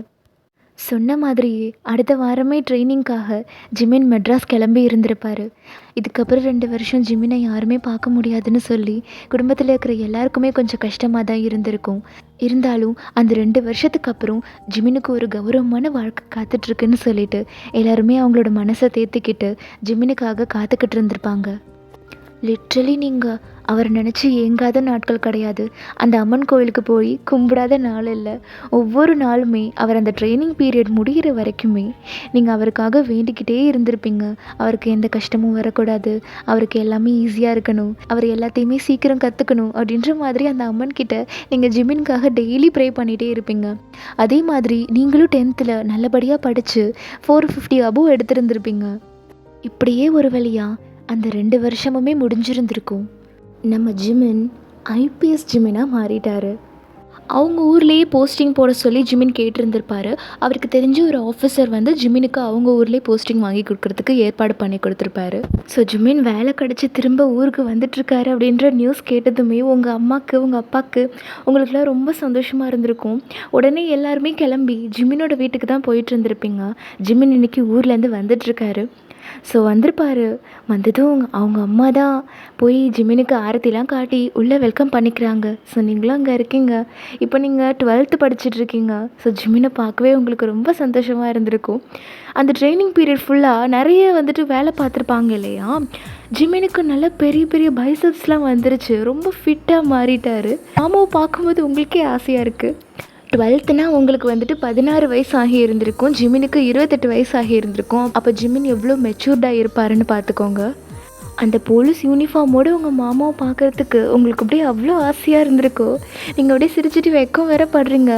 அவங்க அம்மா ஆரத்தி எடுத்துகிட்டு இருந்திருப்பாங்க. அப்படியே சைடில் ஜிமின் உங்களையும் பார்த்துருந்துருப்பாரு. நீங்கள் வெக்கப்படுறீங்க அப்படின்னோடனே அவருக்கு அப்படியே ஸ்மைல் வந்திருக்கும். ஸோ உள்ளே கூப்பிட்டு வச்சு எல்லாருமே பேசிகிட்டு இருந்திருப்பாங்க. ஸோ அவங்க அம்மா தான் ஜிமினை வந்துட்டு, டி ஜிமினா, அவ்வளோ நேரம் ட்ராவல் பண்ணதுனால களைச்சி போய் வந்திருப்ப, போய் நல்லா குளிச்சுட்டு ஃப்ரெஷ் ஆகிட்டு வாப்பா அப்படின்னு சொல்லியிருந்திருப்பாங்க. ஸோ ஜிமின் உள்ளே போயிருந்திருப்பார். நீங்கள் அந்த ஹாலில் தான் உட்காந்துருப்பீங்க. அப்போது உங்கள் அம்மா தான் வந்துட்டு ஜிமினோட அம்மா கிட்டே பேசிகிட்ருக்காங்க. அம்மா, தம்பி தான் படிப்பு முடிச்சுட்டு வேலையை வாங்கிட்டு வந்துட்டான்ல, இதுக்கப்புறமும் ஏன் நம்ம லேட் பண்ணிக்கிட்டு தம்பிக்கு ஒரு கல்யாணத்தை பண்ணிடலாமா அப்படின்ற மாதிரி பேசுகிறாங்க. உங்களுக்கு அப்படி ஒரு மாதிரி ஷாக்கிங்காக இருந்திருக்கும். என்ன மாமாவுக்கு கல்யாணம் பண்ண போகிறீங்களா அப்படின்னு சொல்லிட்டு உங்கள் அம்மா தான், ஏம்மா அவனுக்கு தான் 28 வயசு ஆகிடுச்சில்ல, பொண்ணு பார்க்க ஆரம்பிச்சிடலாமா அப்படின்ற மாதிரி கேட்டிருப்பாங்க. இப்போ ஜிம்மினோட அம்மா தான், ஏண்டி இப்போ தான் அவனே படிப்பு முடிச்சுட்டு வந்திருக்கான், கொஞ்ச நாளைக்கு வேலைக்கு நிம்மதியாக போயிட்டு வரட்டும், அதுக்கப்புறம் பொறுமையாக பொண்ணு பார்த்துக்கலாம் அப்படின்ற மாதிரி சொல்லியிருப்பாங்க. உங்கள் அம்மாவும் சரி ஓகே அப்படின்னு விட்டுருப்பாங்க. உங்களுக்கு அப்படியே கல்யாணம் அப்படின்னோடனே உள்ளுக்குள்ளே வந்துட்டு லைட்டாக பயம் வந்திருக்கும். எங்கே நம்ம மாமா நம்மளை விட்டு பிரித்து வேறு ஒருத்தவங்களுக்கு கல்யாணம் பண்ணி வச்சுருவாங்களோ அப்படின்னு. ஸோ அன்றைக்கி ஈவினிங் தான் உங்கள் அம்மா உங்கள் பாட்டி எல்லாருமே வந்துட்டு திண்ணையில் உட்காந்து பேசிகிட்டு இருந்திருப்பாங்க. நீங்களும் திண்ணையில் தான் உட்காந்து இருந்திருப்பீங்க. அவள் ஜிம்மின் வந்துட்டு அதை நோட் பண்ணியிருந்திருப்பார். உங்களை எப்படியாவது தனியாக பார்த்து பேசணும் அப்படின்றதுக்காக அவர் என்ன பண்ணுறாருனா, செல்லம் இங்கே ஒரு நிமிஷம் வரியா, மாமா உனக்காக ஒன்று வாங்கிட்டு வந்திருக்கேன் அப்படின்றாரு. ஸோ உங்கள் அம்மாவும், டேய் போடி, மாமா உனக்கு எதாவது வாங்கிட்டு வந்திருக்கானா போய் பாரு அப்படின்னு சொல்லியிருப்பாங்க. ஸோ நீங்களே போகிறீங்க. ஜிமின் அவரோட ரூம்குள்ளே தான் உங்களை கூப்பிட்ருப்பாரு. ஸோ போகிறீங்க. நீங்கள் வந்த வேகத்துக்கு அந்த மனுஷன் டக்குன்னு கதவை சாத்திட்டு உங்களை அப்படியே அந்த கதவுலேயே வச்சு லாக் பண்ணுறாரு. நீங்கள் அப்படியே மாமா மாமா அப்படின்ற மாதிரி ஆசையாக பார்க்குறீங்க. அவர் அப்படி உங்கள் ஹிப்பை விராப் பண்ணிவிட்டு உங்கள் ஃபோர்ஹெட் அட்டாச் பண்ணிவிட்டு, என்னடி நம்ம ஆசைப்பட்ட மாதிரியே மாமா போலீஸ் ஆகிட்டு வந்துட்டேன்னா, எனக்கு உன்னை இப்படி பார்க்கும்போது ரொம்ப சந்தோஷமாக இருக்கு மாமா. சரி, ஒழுங்காக படிச்சிட்ருக்கியா இல்லையா? 12வது படிக்கிற நீ? படிச்சிட்ருக்கேன் மாமா. மாமா, உங்ககிட்ட நான் ஒன்று கேட்கவா? கேளுடி சொல்லும். இனிமேல் மாமா உனக்கு மட்டும்தான். நீ என்ன கேட்குறியோ மாமா உனக்கு அதை பண்ணுவேன். என்ன கேட்டாலும் பண்ணுவேல்ல? பண்ணுவேண்டி சொல்லும். நான் 12வது படிப்பு முடிச்சதுக்கப்புறமே என்னை கட்டிக்கிறியா மாமா அப்படின்னு கேட்டிருப்பீங்க. ஜிம்மினுக்கு அப்படியே ஒரு விஷயம் ஷாக் ஆகி இருந்திருக்கும். செல்லம், நீ குழந்தடா அம்மு, உனக்கு இப்போ தான் 16 வயசே ஆகுது. கல்யாணம் பண்ணுற வயசு இல்லை தங்கம் உனக்கு.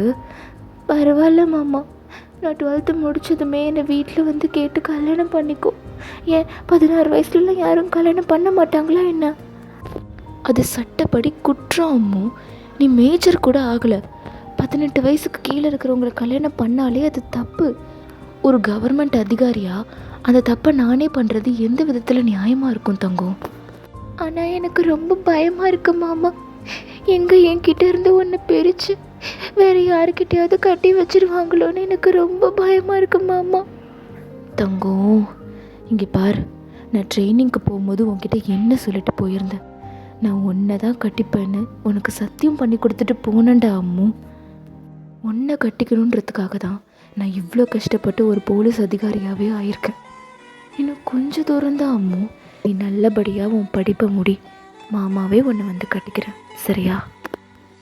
ஆனால் மாமா, வெளியில் அம்மாவும் பாட்டியும் உனக்கு கல்யாணம் பண்ணி வைக்கிறத பற்றி பேசிக்கிட்டு இருந்தாங்க. ஆனால் பாட்டி தான் உனக்கு இன்னும் வயசாகலை, இன்னும் கொஞ்ச நாள் ஆகட்டும்னு சொல்லியிருந்தாங்க. எனக்கு பயமாக இருக்குமா அம்மா. அந்த மாதிரி ஒரு விஷயம் நடந்துச்சுன்னு வச்சுக்கோ, சத்தியமாக நான் உயிரோடு இருக்க மாட்டேன் மாமா. உன்னை ஜிமின் வந்துட்டு உங்கள் லிப்ஸில் அப்படியே கை வச்சுட்டு, என்ன தங்கம் பேசுகிற? உன் உயிர் என்கிட்ட இருக்குடி. அவ்வளோ சீக்கிரம் உன்னை என்கிட்டேருந்து நான் போக விட்டுருவேனா? இங்கே பாரு தங்கம், என்ன மீறி அவங்களால எனக்கு கல்யாணம் பண்ணி வைக்க முடியாது. எனக்கு தானே கல்யாணம் பண்ணுறதை பற்றி பேசிகிட்டு இருந்தாங்க, அதுக்கு நான் முதல்ல ஒத்துக்கணும்ல. இது யோசிக்க மாட்டியா நீ? அவர் அப்படியே உங்களை நெஞ்சோடு சேர்த்து அணைச்சி வச்சுக்கிட்டு, நான் இருக்கேன் அம்மா, உனக்காக எப்பவும் இருப்பேன், உன்னை மட்டும்தான் கல்யாணம் பண்ணிப்பேன், சரியா? அப்படின்னு நீங்களும் சொல்கிறீங்க. அப்படியோ கஷ்டப்பட்டு அந்த மனுஷன் அவங்கள ஒரு வழியாக சமாதானப்படுத்தி இருந்திருப்பார். அவர் சொன்ன மாதிரியே அவரோட ஊர்லேயே போலீஸ் இன்ஸ்பெக்டராக அவர் வேலைக்கு போயிட்டு இருந்திருப்பார். இப்படியே நாட்கள் நகருது. ஒரு வழியாக நீங்கள் நல்லபடியாக 12th எக்ஸாமும் எழுதுறீங்க, நல்லாவே ஸ்கோர் பண்ணுறீங்க. உங்களோட ஊர்லேயே உங்கள் அப்பா வந்து உங்களை காலேஜ் படிக்க விட்டுருந்துருப்பாங்க. ஸோ உங்களோட வீட்டுக்கும் ஜிமினோட வீட்டுக்கும் அந்தளவுக்கு பெரிய டிஸ்டன்ஸ் இல்லைன்னு சொல்லியிருப்பேன் இல்லையா? ஜிமின் வந்துட்டு அவரோட ஜீப்லேயே தான் உங்களை வந்து அந்த காலேஜில் விடுவார். ஸோ உங்கள் ஃப்ரெண்ட்ஸுக்கெல்லாம் உங்கள் ஜிமின் மாமாவை பார்க்க லைட்டாக பொறாமப்பட்டிருப்பாங்க. உனக்கு இப்படி ஒரு அழகான தாய் மாமனாடி பாரு, உன்னை அவரே வந்து காலேஜில் விடுறாரு, நீ ரொம்ப கொடுத்து வச்சோ வாயன் அப்படின்னு சொல்லிட்டு அதுங்களாம் லைட்டாக பொறாமப்படுதுங்க. நீங்களும் ஜிமினும் எப்போல்லாம் தனியாக பேசிக்க டைம் கிடைக்குதோ அப்போல்லாம் கடல்ஸ் பண்ணிவிட்டு கிஸ் பண்ணிவிட்டு மனசை விட்டு நிறைய பேசிட்டு இந்த மாதிரியே தான் அந்த காலேஜ் லைஃப் 3 வருஷமுமே உங்களுக்கு பாஸ் ஆகி இருந்திருக்கும். இந்த 3 வருஷத்துக்கு இடையில ஜிமினுக்கு பொண்ணு பார்க்கலாம் அப்படின்னு சொல்லிட்டு உங்களோட அம்மா, அது ஜிமினோட அக்கா, நிறைய முயற்சிகள் எடுத்திருப்பாங்க. நிறைய பொண்ணை வந்துட்டு ஜிமினுக்கு பார்த்து வச்சுருந்துருப்பாங்க. பட் ஜிமின் வந்துட்டு எனக்கு இந்த பொண்ணு பிடிக்கல, இந்த பொண்ணு பிடிக்கல அப்படின்னு சொல்லிட்டு தட்டி கழிச்சிட்டே இருந்திருப்பார். Because of you. நீங்கள் காலேஜ் முடிக்கிற வரைக்கும் ஜிமின் வெயிட் பண்ணி ஆகணும். அதுக்கு இடையில ஜிமின் வந்துட்டு உங்களை பற்றி அவர் வீட்டில் பேசிட்டாரு அப்படின்னா உங்களை ஏதாவது ஹவுஸ் அரெஸ்ட் பண்ணி வச்சுருவாங்களோ அப்படின்றதுக்காகவே ஜிமின் பயந்துட்டு அதை பேசவே இல்லை. ஒரு வழியாக ஒரு ஃபைன் டே நீங்களும் உங்கள் 3 இயர் காலேஜ் லைஃப்பையுமே கம்ப்ளீட் பண்ணி இருந்திருப்பீங்க. கடைசி செமஸ்டர் எக்ஸாம் எழுதி முடிச்சிருப்பீங்க. ஜிமின் தான் எக்ஸாம் முடிஞ்சதுமே உங்களை பிக்கப் பண்ணுறதுக்காக வந்திருந்திருப்பார். ஸோ அவரோட ஜீப்பில் போய் ஏறி உட்காந்துக்கிட்டு அவர் அப்படியே ஹக் பண்ணிவிட்டு, நான் இப்போ தான் ரொம்ப சந்தோஷமாக இருக்கேன் மாமா. ஒரு வழியாக நான் என்னோடய படிப்பையும் முடிச்சிட்டேன். இதுக்கப்புறம் நீ வீட்டில் சொல்லி என்னை கல்யாணம் பண்ணிக்கலாம் தானே? கண்டிப்பாக சொல்லும். நாளைக்கே இதை பற்றி நம்ம வீட்டில் வந்து நான் பேசுகிறேன், சரியா? அப்படின்னு சொல்லியிருந்திருப்பார். உங்களுக்கு அப்படியே மனசுக்குள்ள சந்தோஷமாக இருந்திருக்கும். சொன்ன மாதிரி நெக்ஸ்ட் டே ஆகுது. ஜிமின் தான் அவங்களோட அம்மா அப்பா எல்லாரையும் கூட்டிக்கிட்டு உங்கள் வீட்டுக்கு தான் வந்திருப்பார். ஸோ இப்போ உங்கள் வீட்டுக்கு வந்ததுமே அந்த ஹாலில் உட்காந்து எல்லோரும் பேசிகிட்டு இருந்திருப்பாங்க. இப்போ டக்குன்னு உங்கள் அம்மா வழக்கம் போல், டே ஜிமினா, வயனும் படிப்பை முடிச்சிட்டா, உனக்கும் வயசாகிட்டே இருக்குது, காலகாலத்தில் ஒரு கல்யாணத்தை பண்ணிக்கோ ஏண்டா, அக்கா இன்னொரு பொண்ணு பார்த்து வச்சுருக்கேன், அந்த பொண்ணோட ஃபோட்டோ பார்க்குறியா அப்படின்ற மாதிரி ரொம்ப ஆசையாக கேட்குறாங்க. பட் ஜிமின் வந்துட்டு, இல்லைக்கா வேண்டாம் காட்டாத அப்படின்னு சொல்லியிருப்பார். ஏண்டா எந்த பொண்ணை காட்டினாலுமே வேண்டாம் பிடிக்கலன்னே சொல்லிகிட்ருக்க, யாரையாவது காதலிக்கிறியா அதையாவது சொல்லண்டா. ஏன்னா நீ காட்டுற எந்த பொண்ணுமே எனக்கு பிடிக்காதுக்கா, நான் பார்க்கவும் மாட்டேன். உங்கள் அம்மா அப்படியே ஷாக்கிங்காக பார்த்துருந்துருப்பாங்க. ஆமாங்க்கா, நீ சொன்ன மாதிரியே நான் ஒரு பொண்ணை காதலிக்கிறேன், அவளை தான் கல்யாணம் பண்ணிக்கணும்னு சின்ன வயசுலேருந்தே ஆசைப்பட்டுட்ருக்கேன் அப்படின்ற மாதிரி சொல்கிறாரு. லிட்ரலி ஜிமினோட அப்பா அம்மாவுக்குமே ஷாக்கிங்காக இருந்திருக்கும். என்னடா கூடவே இருக்கான் நமக்கு தெரியலையே அப்படின்ற மாதிரி. சரி, அந்த பொண்ணு யாருன்னு சொல்லு, நானே வந்து அவங்க வீட்டில் பொண்ணு கேட்குறேன், சரியா அப்படின்னு சொல்லியிருப்பாங்க. இப்போ ஜிமின் தான், நீ கேட்க வேணாங்க்கா, முறைப்படி நான் தான் உன்கிட்ட கேட்கணும். உங்கள் அம்மா அப்படியே ஷாக்கிங்காக பார்த்துருந்துருப்பாங்க. ஆமாங்க்கா. எனக்கு உன்னோட பொண்ணை கட்டி கொடுப்பியா? என்னடா பேசுகிற? ஒயன் ஒயனா? ஆமாங்க்கா. நான் சின்ன வயசுலேருந்து காதலிச்சது ஒயனை தான். அங்கேருந்து எல்லாருமே ஒரு நிமிஷம் ஷாக்கிங்காக பார்த்துருந்துருப்பாங்க ஜிமினியே. அவளுக்காக தான் இந்த ஐபிஎஸ் எக்ஸாமே கிளியர் பண்ணி ஒரு கவர்மெண்ட் அதிகாரியாகவே நான் உட்காந்தேன்க்கா. எனக்கு அவனை ரொம்ப பிடிக்கும்க்கா. அவளுக்கு நான் வாக்கு கொடுத்துருக்கேன். நீ படிப்பை முடித்ததுக்கப்புறம் மாமா கண்டிப்பாக உன்னை கட்டிப்பேன்னு அவளுக்கு நான் வாக்கு கொடுத்துருந்தேன்க்கா. அவளை தவிர இந்த உலகத்தில் வேறு எந்த பொண்ணையும் என்னால் மனசில் நினச்சி கூட பார்க்க முடியாதுக்கா. அப்படின்ற மாதிரி ரொம்ப டீப்பாக உங்களை பார்த்துட்டும் அவங்க அக்காவை பார்த்தும் சொல்லிகிட்ருக்காரு. இப்போ ஜிமினோட அம்மா தான், டே இங்கே பாரு, என்னை கேட்காம நீ எப்படி மனசுக்குள்ளே இந்த மாதிரிலாம் ஒரு ஆசையை வளர்த்துக்கலாம்? நம்ம குடும்பத்துக்கு இதெல்லாம் சரி வராதுடா. ஜிமின் அப்படியே ஒரு நிமிஷம் ஷாக்கிங்காக பார்க்குறாரு. என்ன சரி வராதா? என்னம்மா பேசுகிறீங்க? அவள் என்னோட முறை பொண்ணு, நான் அவளோட முறை மாமன். முறைப்படி அவளை கட்டிக்கிறதுக்கான முழு உரிமையுமே எனக்கு இருக்குது. ஏன் இது சரி வராதுன்னு சொல்கிறீங்க? இப்போ உங்கள் அம்மா தான் இது சரி வராதுடா ஜிமினா. ஜிமின் அப்படியே உங்கள் அம்மாவே ஷாக்கிங்காக பார்த்துருந்துருப்பாரு. இங்கே பாரு, இந்த சொந்தத்தில் கல்யாணம் பண்ணுறதெல்லாம் நம்ம தாத்தாவோட தலைமுறையிலேயே முடிஞ்சு போயிடுச்சு. அதுக்கப்புறம் வந்த ஒரு தலைமுறையில் கூட நம்ம யாருமே சொந்தங்களை கல்யாணம் பண்ணிக்கலடா. நம்ம தாத்தா சாகும்போதே இனிமேல் சொந்தத்தில் யாருமே கல்யாணம் பண்ணிக்கக்கூடாதுன்னு ஒரு வார்த்தையை சொல்லிட்டு தான் செத்து போனார். அவர் சொன்ன வார்த்தையை இப்போ வரைக்கும் எல்லாருமே காப்பாற்றிட்டு இருக்காங்க. நீ என்னடானா அசால்ட்டா ஏன் பொண்ணு உனக்கு கட்டி கொடுக்க சொல்கிற? என்ன ஜிமினா இதெல்லாம்? ஜிமின் அப்படியே ரொம்ப ஷாக்கிங்காக உங்கள் அம்மாவை பார்த்துட்டு இருந்திருப்பாரு. ஆமாண்டா, நம்ம தலைமுறையில் இதுக்கப்புறம் யாருமே சொந்தங்களை கல்யாணம் பண்ணிக்க கூடாது. உங்கள் அம்மா தான் டக்குன்னு உங்கள் கையை பிடிச்சி இழுத்துட்டு, ஏ என்னடி எனக்கு தெரியாமல் இந்த வேலையெல்லாம் நீ பண்ணிட்டு இருந்தியா? ஒவ்வொரு தடவை பாட்டி வீட்டுக்கு போகும்போதெல்லாம் சந்தோஷப்பட்டது இதுக்காக தானாடி? உனக்கு அவன் வெறும் தாய் மாமா, அவ்வளோதான். உனக்கும் அவனுக்கும் கிட்டத்தட்ட 12 வயசு வித்தியாசம் இருக்கு. எந்த தைரியத்திலடி அவனை கல்யாணம் பண்ணிக்கணுன்ற ஆசை உனக்கு வந்துச்சு? மா, என்னால் மாமா இல்லாமல் சத்தியமாக இருக்க முடியாதுமா. இப்போன்னு இல்லைம்மா, நான் 6வது படிக்கும்போதுலேருந்து மாமாவும் மனசில் நினச்சிக்கிட்டு இருக்கேம்மா. என்னால் மாமா இல்லாமல் சத்தியமாக வாழ முடியாதும்மா அப்படின்ற மாதிரி நீங்கள் அழுதுட்ருக்கீங்க. உங்கள் அம்மா டக்குன்னு உங்கள் கன்னத்திலே அரைஞ்சிருந்துருப்பாங்க. என்ன பேசுகிற? அவ்வளோ பெரிய மனுஷி ஆயிட்டா நீ? இங்கே பாருங்க, உங்கள் 2 பேருக்கும் இப்போ சொல்கிறேன், இதுக்கப்புறம் நீங்கள் 2 பேரும் பேசவே கூடாது. இந்த உறவை இதுக்கப்புறம் நீங்கள் நீடிக்கவே கூடாது. அக்கா போதும் ஜிமினா, இதுக்கப்புறம் நீ எதுவுமே சொல்லாத. உன் மேலே வச்சிருந்த மொத்த நம்பிக்கையுமே நீ கெடுத்துட்டடா. இங்கே பாரு, உனக்கு நான் வேற ஒரு பொண்ணை தான் கல்யாணம் பண்ணி வைப்பேன். உனக்கும் வேற ஒரு பையனை தான் கல்யாணம் பண்ணி வைப்பேன்.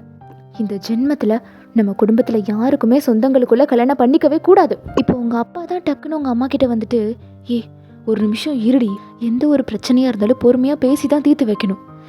இப்போ என்ன, உங்கள் தாத்தா சொல்லிட்டு போனார்ன்ற ஒரே காரணத்துக்காக தானே உங்கள் குடும்பத்தில் யாருமே சொந்தங்களுக்குள்ளே கல்யாணம் பண்ணிக்க மாட்டீங்க? இங்கே பாரு, அவள் ஏன் பொண்ணு. எங்கள் குடும்பத்தில் அந்த மாதிரிலாம் எந்த வழக்கமும் கிடையாது. எங்கள் தாத்தா யாரும் அந்த மாதிரிலாம் சொல்லிட்டு போகலை. அதனால ஜிமினும் ஒயனும் கல்யாணம் பண்ணிக்கிறதுல எனக்கு எந்த பிரச்சனையுமே இல்லை. எனக்கு இந்த கல்யாணத்தில் விருப்பம்தான் அப்படின்ற மாதிரி உங்கள் அப்பா சொல்கிறாங்க. உங்கள் அப்பாவை பார்க்கும்போது உங்களுக்கும் ஜிமினுக்கும் லைட்டாக சந்தோஷமாக இருந்திருக்கும். ஏங்க, பொண்ணு உங்கள் பொண்ணு தான், ஆனால் பையன் எங்கள் வீட்டு பையன் தானே. கட்டிக்கிட்டு அது எங்கள் வீட்டு முறையாக தானே வரும். ஒரு காலத்துக்கும் இந்த கல்யாணத்துக்கு நான் ஒத்துக்கவே மாட்டேங்க அப்படின்னு சொல்லிட்டு உங்கள் அம்மா அப்படியே கோவமாக போயிருந்திருப்பாங்க. உங்களுக்கு அப்படி கண்ணிலேருந்து டியர்ஸ் வந்துட்டே இருந்திருக்கும். உங்கள் அப்பா அப்படியே உங்களை பாவமாக பார்த்துருந்துருப்பாரு. உங்கள் பாட்டிக்கும் தாத்தாக்கும் அதுக்கப்புறம் எதுவுமே சொல்ல முடியல, வாயடிச்சு போய் உட்காந்துருந்துருப்பாங்க. ஜிமின் அப்படியே, செல்லம் இங்கே பாரு, அழுவாத, ஒன்றும் இல்லை, இது சின்ன பிரச்சனை தான் அம்மு, மாமா பார்த்துக்கிறேன், நீ அழாத ப்ளீஸ் அப்படின்ற மாதிரி சொல்கிறாரு. உங்களுக்கு சுத்தமாக தாங்க முடியல உங்கள் அம்மா சொன்ன வார்த்தையெல்லாம் கேட்டுட்டு. நீங்கள் டக்குன்னு உங்கள் ரூம்குள்ளே போய் கதவை சாத்திட்டு செம்மையாக அழுதுருந்துருப்பீங்க. ஜிமினுக்கும் அதை பார்க்கும்போது கஷ்டமாக தான் இருந்திருக்கும். இப்படியே ஒரு வாரம் போல் பாஸ் ஆகி இருந்திருக்கும். இந்த ஒரு வாரமே உங்களையும் ஜிமினையும் உங்கள் அம்மா அந்த அளவுக்கு பேசிக்க விடலை. ஜிமின் வீட்டுக்கு வருவார், அவங்க அக்கா கிட்டே பேசுவார், அவங்க மாமா கிட்டே பேசுவார். பட் உங்ககிட்ட பேசும்போது உங்கள் அம்மா உங்களை பார்த்து முறைப்பாங்க. அதுக்கப்புறம் நீங்கள் ஜிமின் கிட்டே பேசியிருந்துருக்க மாட்டீங்க, அந்த இடத்துல இருந்திருக்க மாட்டீங்க. இதே மாதிரி தான் அந்த ஒரு வாரமே போயிருந்திருக்கும். ஸோ இப்போ ஒரு ஃபைன் டே உங்கள் அம்மாவும் பாட்டியும் தான் நல்லா பட்டு புடவை, கையில் நிறைய பேக்ஸ் எல்லாம் எடுத்துக்கிட்டு எங்கேயோ அறக்க பறக்க கிளம்பிட்டு இருக்காங்க. நீங்கள் அப்படியே உங்கள் அம்மா கிட்டே போயிட்டு, அம்மா எங்கேயாவது வெளில போகிறீங்களா, ஏன் என்னை கூப்பிடவே இல்லை அப்படின்ற மாதிரி கேட்குறீங்க. உங்கள் அம்மா தான், இது பெரியவங்க மட்டும் போக வேண்டிய இடம், நீ அங்கெல்லாம் வர வேண்டாம், ஏம்மா என்னையும் கூப்பிட்டு போகலாம்ல, நான் வீட்டில் தனியாக தானே இருக்கேன். அதுக்கு இல்லைடா தங்கம், நாங்கள் ஜிமின் மாமாவுக்கு பொண்ணு பார்க்க போகிறோம் அப்படின்ற மாதிரி உங்கள் பாட்டி சொல்லியிருந்திருப்பாங்க. உங்கள் அம்மா டக்குன்னு அவங்க அம்மாவோட கையை அடிச்சிட்டு, அம்மா எதுக்காகம்மா இதெல்லாம் அவகிட்ட சொல்கிறீங்க அப்படின்ற மாதிரி சொல்கிறாங்க. நீங்கள் அப்படியே ஒரு மாதிரி ஷாக்கிங்காக பார்க்குறீங்க ரெண்டு பேரையுமே. அம்மா ஜிமின் மாமாவுக்கு பொண்ணு பார்க்க போகிறீங்களா? ஆமாம், ஜிமின் மாமாவுக்கு பொண்ணு தான் பார்க்க போகிறோம். நீ அங்கே வந்தீன்னா சரியாக இருக்காது. வந்து ஏதாவது பேசி வைப்ப, அந்த நல்ல காரியமும் கெட்டு போகிறதுக்கா? ஒன்றும் தேவையில்லை, நீ இங்கே வீட்டில் உட்காந்துரு, நாங்கள் போயிட்டு வந்துடுறோம். வீட்டை பூட்டிட்டு பத்திரமா இரு அப்படின்னு சொல்லிட்டு அவங்க அம்மாவை கூட்டிகிட்டு உங்கள் அம்மா அப்படியே போயிருந்திருப்பாங்க. நீங்கள் அப்படியே பார்க்குறீங்க, உங்களுக்கு அப்படியே டியர்ஸ் தாங்க முடியல, என்னென்னமோ பண்ணுது உங்களுக்கு உடம்புலாம், அப்படியே நடுக்குது, அப்படியே கண்ணிலேருந்து தண்ணி வந்துக்கிட்டே இருக்குது. நீங்கள் கடக்கடன்னு உங்கள் ரூமுக்குள்ளே போயிட்டு கதவை சாத்திக்கிட்டீங்க. அந்த பெட்டில் உட்காந்து செம்மையாக அழுவுறீங்க கதறி கதறி. இது வரைக்கும் உங்கள் மாமாவுக்கு எவ்வளவோ பொண்ணு வந்துட்டு உங்கள் அம்மா காட்டி இருந்திருப்பாங்க, பட் நேரில் போய் பார்த்துருந்துருக்க மாட்டாங்க.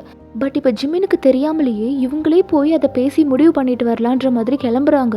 அதனால தான் உங்களுக்கு அப்படியே உள்ள அவ்வளோ ஷிவர் ஆகுது. ஸோ இப்போ அந்த பொண்ணோட வீட்டுக்குமே போயிட்டு அவங்க பேசி கிட்டத்தட்ட எல்லாத்தையுமே முடிச்சுட்டாங்க. கல்யாணமே ஃபிக்ஸ் பண்ணிட்டு தட்டு தாம்பாளம்லாம் மாற்றிக்கிட்டாங்க. இப்போ அந்த பொண்ணோட வீட்டில் இருந்து அவங்க அப்பா தான், ஏன் மாப்பிள்ளை தம்பி வரலையா? இல்லை அவன் போலீஸ் இல்லையா, முக்கியமான வேலையில் எங்கேயாவது இருப்பான், அதனால தான் நாங்கள் அவனை கூப்பிடல.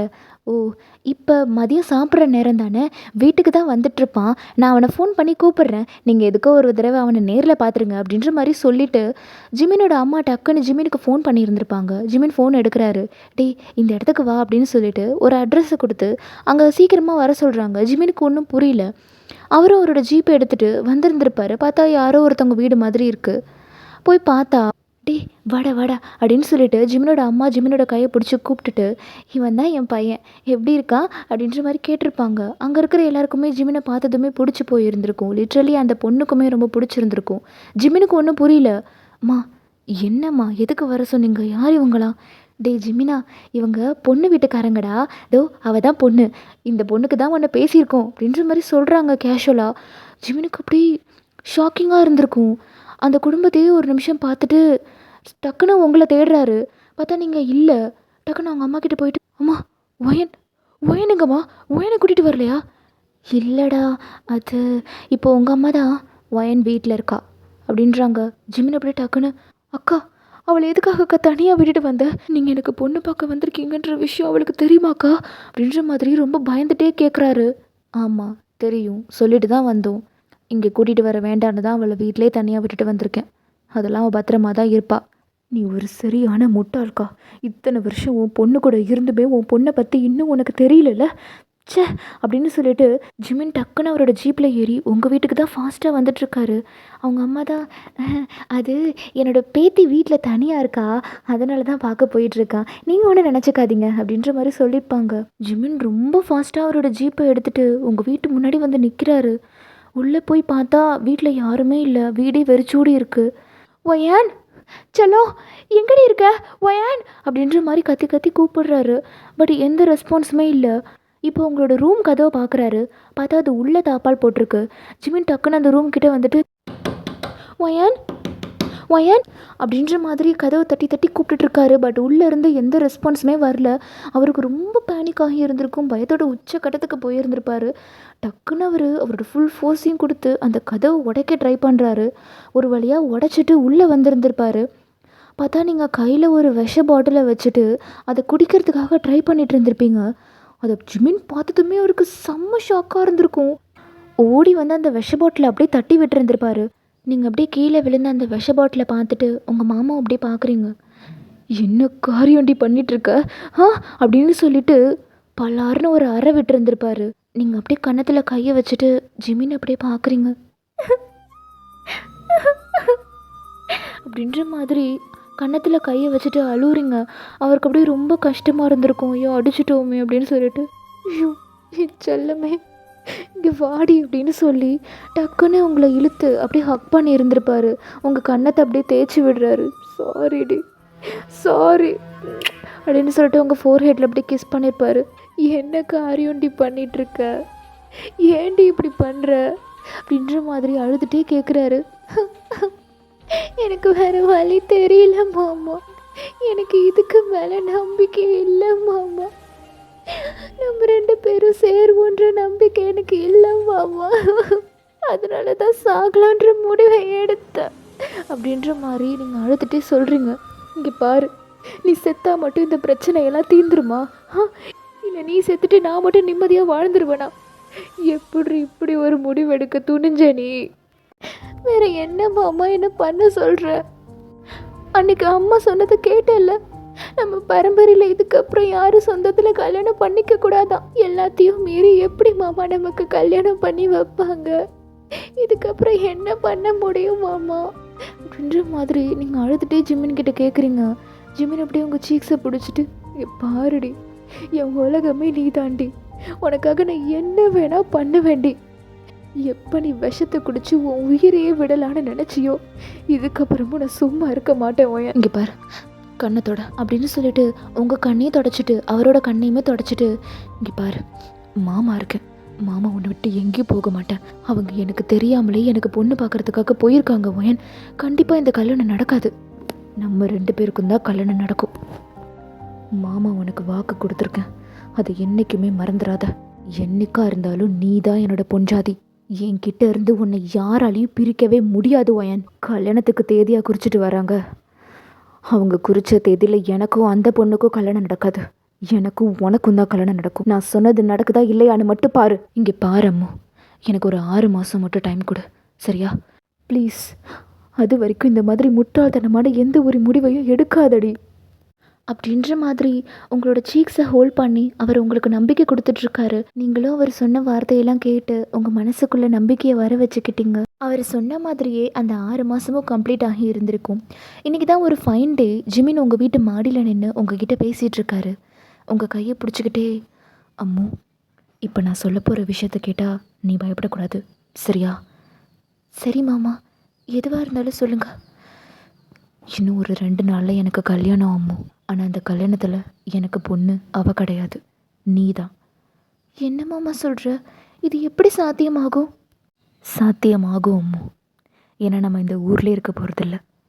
நீங்கள் அப்படியே ஷாக்கிங்காக உங்கள் மாமாவே பார்த்துருந்துருப்பீங்க. ஆமாம் அம்மு, இன்னைக்கு ராத்திரியே நம்ம இந்த ஊரை விட்டு போக போகிறோம். மாமா, என்ன சொல்கிற? ஓடி போக போகிறோமா? பயப்படாத, நான் எல்லாமே ஏற்பாடு பண்ணிட்டேன். இன்றைக்கி ராத்திரி உன்னோட திங்ஸ் எல்லாமே நீ பேக் பண்ணி வச்சுக்கோ. இன்றைக்கி ராத்திரியே நம்ம இங்கேருந்து மெட்ராஸ்க்கு போகிறோம். மெட்ராஸுக்கா? மாமா, ஏன் மாமா இப்படி ஒரு முடிவு எடுத்த? இதால் நம்ம குடும்பத்தில் இருக்கிற எல்லாருக்குமே அசிங்கம் இல்லையா? முக்கியமாக உனக்கு மாமா. நீ எவ்வளோ பெரிய இடத்துல இருக்க. உன்னால் நம்ம குடும்பத்துக்கு இப்போ வரைக்கும் பெருமை மட்டும்தான்மா கிடச்சிட்ருக்கு. நீ இப்படி ஒரு காரியத்தை செஞ்சேன்னா ஊர் உலகம் நம்மளை பார்த்து என்ன பேசும் மாமா? எனக்கு அதை பற்றி கவலை இல்லாமோ. என்னை இந்த மாதிரி ஒரு விஷயத்த பண்ண தூண்டுனதே நம்ம குடும்பம் தான். அதை கண்டிப்பாக அவங்க ஒரு நாள் புரிஞ்சுப்பாங்க அம்மோ. மாமா, ஆனால் உன்னோட வேலை, நீ இங்கே தானே வேலை பார்க்குற. இந்த 6 மாதம் நான் டைம் கேட்டது எதுக்காகன்னு நினைக்கிறேன். எனக்கு தெரிஞ்ச ஒரு ஆஃபீஸர்கிட்ட பேசி எனக்கு சென்னையிலேயே நான் ட்ரான்ஸ்ஃபர் வாங்கி கொடுக்க சொல்லிட்டேன் அம்மோ. நான் இனிமேல் சென்னையில் வேலை பார்க்கலாம்.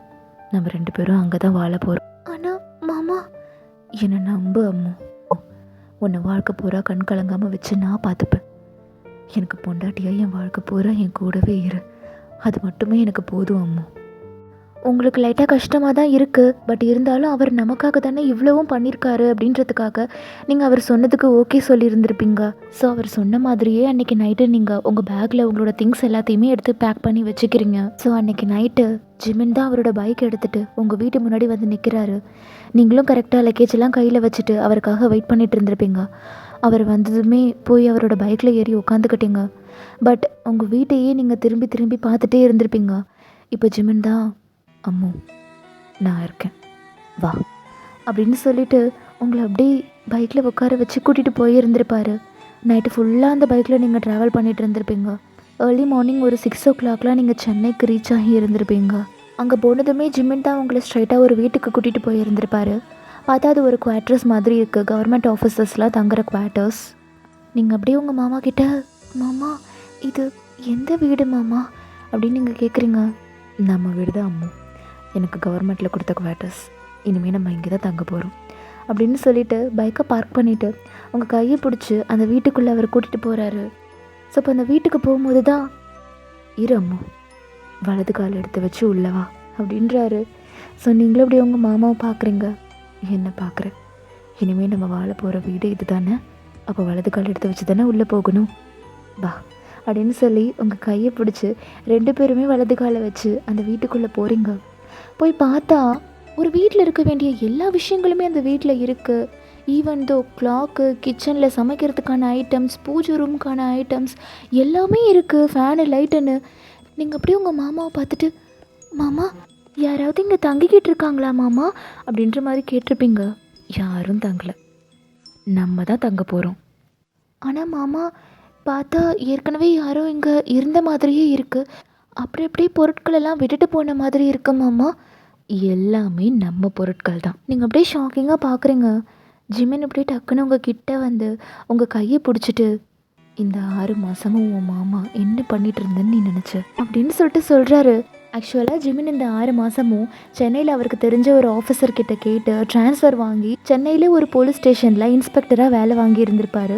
அவங்கக்கிட்டே கேட்டு தங்குறதுக்கு ஒரு குவார்ட்டர்ஸையும் அரேஞ்ச் பண்ணி கொடுத்துருந்துருப்பாங்க. ஸோ அந்த குவார்ட்டர்ஸில் தான் நீங்களும் அவரும் வாழ போகிறீங்க அப்படின்னு சொல்லிட்டு அந்த வீட்டுக்கு தேவையான எல்லா பொருட்களையுமே ஜிமின் வாங்கி ஏற்கனவே அங்கே அரேஞ்ச் பண்ணி வச்சுட்டு ஃபுல் ப்ரிப்பேர்டாக தான் அந்த மனுஷன் உங்களை வந்து கூப்பிட்டே இருந்திருப்பார். உங்களுக்கு லிட்ரலி அப்படியே கண்ணெல்லாம் கலங்கி இருந்திருக்கும். நீங்கள் அப்படியே டக்குன்னு உங்கள் மாமாவை ஹக் பண்ணிக்கிட்டீங்க. ஏன் மாமா எனக்காக இவ்வளோ பண்ண, அப்போ இந்த 6 மாதமும் நீ டைம் கேட்டது இதுக்காக தானா? பின்ன என் மகாராணியை நான் நல்லபடியாக வச்சு பார்த்துக்கணுமா இல்லையா? சும்மா எடுத்தோம் கௌதோன்னு ஒரு விஷயத்த பண்ணக்கூடாது இல்லடி செல்லும். அதனால தான் எல்லாமே ரெடி பண்ணதுக்கு அப்புறமேட்டு உன்னை இங்கே கூட்டிகிட்டு வரலான்னு நினச்சேன். நீங்கள் அப்படியே நிமிர்ந்து உங்கள் மாமாவை பார்த்துட்டு, ஆனால் மாமா யாருக்கிட்டேயுமே சொல்லாமல் நம்ம பாட்டுக்கு வந்துட்டோம், ஊரில் எல்லாருமே நம்மளை தேடுவாங்கல்ல, உனக்கு வேற நாளான்னைக்கு கல்யாணம், நானும் நீயும் ஊரில் இல்லைன்னு தெரிஞ்சா எல்லாருமே தப்பாக பேசுவாங்க மாமா, உன்னோட மரியாதையே போயிடுமே மாமா அப்படின்ற மாதிரி நீங்கள் ரொம்ப சோகமாக அதெல்லாம் சொல்லிகிட்ருக்கீங்க. நான் அதை பற்றிலாம் கவலைப்பட்டிருந்தா இப்படி ஒரு முடிவையை எடுத்திருந்திருக்க மாட்டேன் அம்மு. எனக்கு நீ தான் முக்கியம், நீ மட்டும்தான் முக்கியம். நாளிலிருந்து நம்ம ஒரு புது வாழ்க்கையை வாழ போகிறோம். இதுதான் நம்மளோட வீடு, இதுதான் நம்மளோட ஊர். இப்படி பக்கத்தில் இருந்து ஒரு பேக் எடுத்து உங்ககிட்ட கொடுக்குறாரு. அம்மு இதில் புது புடவை இருக்குது, நீ குளிச்சுட்டு வந்துட்டு இதை கட்டிக்கோ, நம்ம ஒரு இடத்துக்கு போகணும் அப்படின்றாரு. எங்கே மாமா? கல்யாணம் பண்ணிக்க போகிறோம் அம்மு. உங்களுக்கு அப்படியே லைட்டாக பயமாகவே இருந்திருக்கும். கல்யாணம் பண்ணிக்க போகிறோம்மா அப்படின்னு கேட்டதும் நீங்கள் அப்படியே டக்குன்னு உங்கள் மாமாவை பிடிச்சிட்டு, மாமா நீங்கள் உங்கள் முடிவில் ஸ்ட்ராங்காக தான் இருக்கீங்களா? கண்டிப்பாக நம்ம கல்யாணம் பண்ணிக்க போகிறோமா? ஆமாம் ஆமாம், ரெஜிஸ்டர் ஆஃபீஸில் போய் சைன் பண்ணிவிட்டு சட்டப்படி உன்னை கல்யாணம் பண்ணிக்கிறேன். அதுக்கப்புறமேட்டு ஒரு சின்ன கோயிலுக்கு கூட்டிகிட்டு போய் உனக்கு தாலி கட்டுறேன், சரியா? உங்களுக்கு சந்தோஷமாக தான் இருக்குது, இருந்தாலும் ஒரு விதமான கவலை உங்கள் மனசுக்குள்ளே. ஸோ அதனால் ஃபேஸ் வந்து சேடாக தான் இருக்குது. தலையை கீழே குனிஞ்சிக்கிறீங்க. அவர் அப்படியே உங்கள் சீக்ஸை பிடிச்சி நிமித்தி அவரை பார்க்க வைக்கிறாரு. என்னை நம்பு அம்மா, மாமா உன்னை கல்யாணம் பண்ணிப்பேன்னு வாக்கு கொடுத்துருக்கேன்ல, அந்த வாக்கை காப்பாற்ற வேண்டிய நேரம் வந்துருச்சு அம்மு. போய் குளிச்சுட்டு ரெடி ஆகிட்டு வா அப்படின்னு சொல்லியிருப்பாரு. ஸோ நீங்களும் அப்படி சிரிச்சுட்டே போய் குளிக்கிறீங்க. குளிச்சுட்டு வந்து அந்த சாரீ அழகாக கட்டுறீங்க. அவர் உங்களுக்காக பார்த்து ரெட் கலரில் ஒரு பட்டு சாரீ வந்து வாங்கிட்டு வந்து கொடுத்துருப்பாரு. ரொம்ப அழகாக இருக்குது அந்த சாரீ. ஸோ நீங்கள் கட்டுறீங்க. அவருமே குளிச்சுட்டு வந்துட்டு பட்டு வேஷ்டி பட்டு சட்டை கட்டிட்டு இப்போ உங்களை கூட்டிக்கிட்டு ஒரு ரெஜிஸ்டர் ஆஃபீஸ்க்கு தான் போகிறாரு. அங்கே ஆல்ரெடி மனுஷன் எல்லாத்தையும் ரெடி பண்ணிட்டு தான் வந்திருப்பாரு போல இருக்கு. ஸோ போனதுமே வந்துட்டிங்களா தம்பி, இதுதான் நீங்கள் கல்யாணம் பண்ணிக்க போகிற பொண்ணா அப்படின்ற மாதிரி தெரிஞ்சவங்க மாதிரி பேசுகிறாங்க. ஆமாம் சார், இவ தான் என்னோட அக்கா பொண்ணு வயன் அப்படின்னு சொல்லி உங்களை வேறு அறிமுகப்படுத்தி வைக்கிறாரு. நீங்கள் அப்படியே ஷாக்கிங்காக பார்க்குறீங்க. அப்போ எல்லாத்தையுமே நீங்கள் பிளான் பண்ணிட்டு தான் வந்திருக்கீங்க போல இருக்க மாமா அப்படின்னு சொல்லிட்டு அவர் சிரிச்சுக்கிறாரு. ஸோ நீங்கள் போகிறீங்க, பேப்பர்ஸ்லாம் ரெடியாக இருக்குது. அதில் உங்களோட பேரும் ஜிமினோட பேரும் இருக்குது. ஃபஸ்ட்டு ஜிமின் கையெழுத்து போடுறதுக்காக போயிருப்பார். நீங்கள் டக்குன்னு உங்கள் மாமாவோட கையை பிடிச்சிட்டு, மாமா என்ன ஜோயன், மாமா நம்ம பண்ணுறது தப்பு இல்லையா? யாருக்கும் தெரியாமல் கல்யாணம் பண்ணிக்க போகிறோம் மாமா. எனக்கு என்னவோ பயமாக இருக்குது மாமா. வீட்டில் இருக்கிற யாருக்கிட்டையும் நம்ம எதுவுமே சொல்லலை அப்படின்ற மாதிரி சொல்கிறீங்க. இப்போ ஜிமின் தான், யார் சொன்னா வீட்டில் இருக்கிற யாருக்கும் எதுவும் தெரியாதுன்னு யார் சொன்னா? நீங்கள் அப்படியே ஷாக்கிங்காக பார்க்குறீங்க. உங்கள் அப்பாவுக்கு எல்லாமே தெரியும் வயன். உங்களுக்கு செம்ம ஷாக்கிங்காக இருக்குது. அப்பாவுக்கு எல்லாமே தெரியுமா அப்படின்ட்டு. இப்போ ஜிமின் தான், உங்கள் அப்பாவுக்கு நீயும் நானும் சேர்றதில்ல எந்த பிரச்சனையுமே இல்லை. பிரச்சனையாக இருக்கிறதே உன்னோட அம்மாவும் என்னோட அம்மாவும் தான். அதனால் நான் உன்னோட அப்பா கிட்டேயும் என்னோட அப்பா கிட்டேயும் ஆசீர்வாதம் வாங்கிட்டு அவங்க பர்மிஷனோட தான் உன்னை இங்கே கூட்டிகிட்டு வந்து கல்யாணமே பண்ணுறேன். நீங்கள் அதை டக்குன்னு நம்பலை. உங்களை சமாளிக்கிறதுக்காக அவர் ஏதாவது சொல்கிறாரோ அப்படின்ற மாதிரி நீங்கள் நினச்சிருப்பீங்க. அவர் டக்குன்னு உங்கள் அப்பாவுக்கு தான் ஃபோன் போட்டு, இந்தா உங்கள் அப்பா லைனில் இருக்காரு, நீயே பேசுனா உனக்கு என் மேலே நம்பிக்கை வரும்ல அப்படின்றாரு. நீங்கள் டக்குன்னு ஜிமினோட ஃபோனை வாங்கிட்டு உங்கள் அப்பா கிட்டே பேசுகிறீங்க. ஹலோ அப்பா. ஓயன், எனக்கு எல்லாமே தெரியும்மா. நீயும் ஜிமினும் நல்லபடியாக ஒரு வாழ்க்கையை ஆரம்பிங்க. இங்கே இருக்கிறவங்களுக்கு உங்கள் வாழ்க்கையோட புனிதத்தன்மையை புரிஞ்சிக்கக்கூடிய சக்தி இல்லைம்மா. கொஞ்ச நாளில் அவங்களே புரிஞ்சுப்பாங்க. நீங்கள் 2 பேரும் சந்தோஷமாக உங்கள் வாழ்க்கையை ஆரம்பிங்க. என்னோடய ஆசை உனக்கு எப்போவுமே இருக்கும் அப்படின்ற மாதிரி உங்கள் அப்பா உங்களுக்கு நம்பிக்கை கொடுத்துருந்துருப்பாங்க. அவங்க வார்த்தையை கேட்டதுக்கப்புறம் தான் உங்களுக்கு அப்படியே மனசு நிம்மதியாக இருந்திருக்கும். நீங்கள் அப்படியே உங்கள் மாமா கிட்ட அந்த ஃபோனை கொடுத்துட்டு சந்தோஷமாக போய் சைன் போடு மாமா அப்படின்னு சொல்கிறீங்க. ஸோ ஜிம்மினும் அப்படியே சிரிச்சுக்கிட்டே அந்த சைனை ஃபஸ்ட்டு அவர் போட்டிருப்பாரு. அடுத்து உங்ககிட்ட பென் கொடுக்குறாரு, நீங்களும் சைன் போடுறீங்க.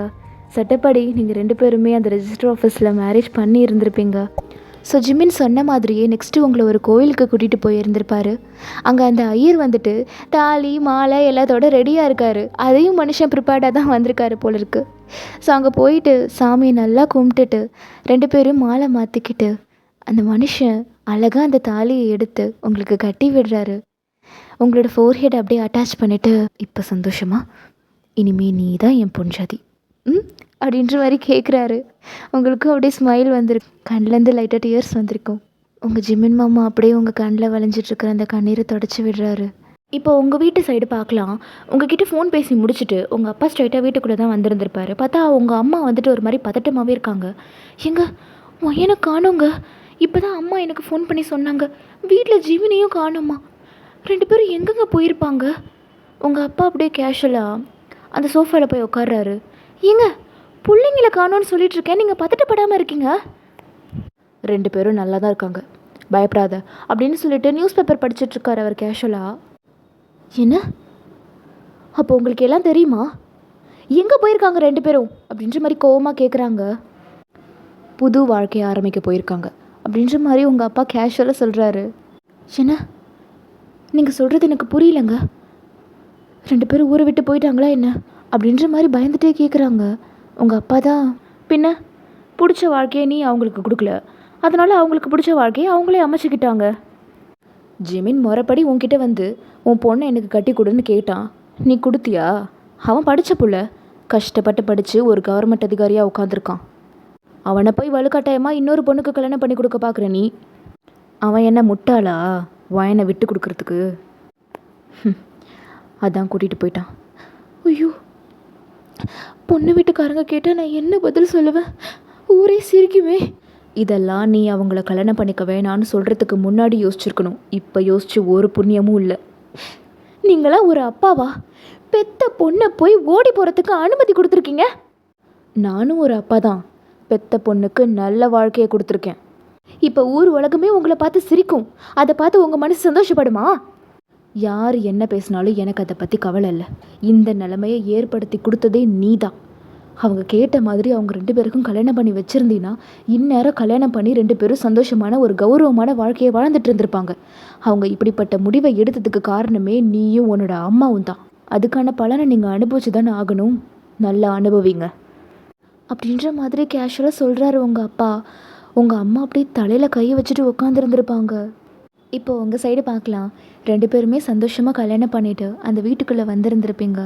ஸோ வந்ததும் 2 பேரும் அந்த மாலையெல்லாம் கழட்டி பக்கத்தில் வைக்கிறீங்க. இப்போ ஜிமின் தான் டக்குன்னு உங்கள் ஹிப்போடு பிடிச்சி உங்களை அப்படியே அந்த செவுத்தில் சாய்ச்சி நிற்க வைக்கிறாரு. கிட்ட வந்து உங்கள் ஃபோர்ஹெட் அட்டாச் பண்ணிவிட்டு, ஐ லவ் யூ செல்லம் அப்படின்னு சொல்லிட்டு உங்கள் லிப்ஸு சீக்ஸு நெக்குன்னு சொல்லி அந்த மனுஷன் பாட்டுக்கு கிஸ்ஸஸ்லாம் வச்சுட்டே இருக்காரு. நீங்கள் அப்படி மாமா மாமா என்ன பண்ணுற, வந்ததும் வராததுமா? பின்ன இன்னைக்கு நமக்கு முதல் இரவுடி மாமா. ஆனால் இது பகல். இருந்தா என்ன, இப்போ நீ பொண்டாட்டிடி. உன்னை ராத்திரி பகல்னு தொடுறதுக்கான மொத்த உரிமையுமே எனக்கு இருக்குது அப்படின்னு சொல்லிட்டு அவர் பாட்டுக்கு மறுபடியும் கிஸ்ஸஸ் வச்சுட்டே இருக்காரு. மாமா போதும், இங்கே பாருங்க, நம்ம காலையிலேருந்து சாப்பிடவே இல்லை, பசிக்குது மாமா. நீங்கள் போய் சமைக்கிறதுக்கு தேவையானதெல்லாம் வாங்கிட்டு வரீங்களா? நான் ஒரு 1/2 மணி நேரத்தில் மதிய சாப்பாடு செஞ்சிடுறேன். என்ன, சமைக்க போறியா? ஆமாம் மாமா, நம்ம 2 பேருக்கும் தான் கல்யாணம் ஆகிடுச்சுல்ல, உங்களுக்கு என் கையால் சமைச்சு கொடுக்கணுன்னு நான் ரொம்ப ஆசைப்பட்டிருக்கேன் மாமா.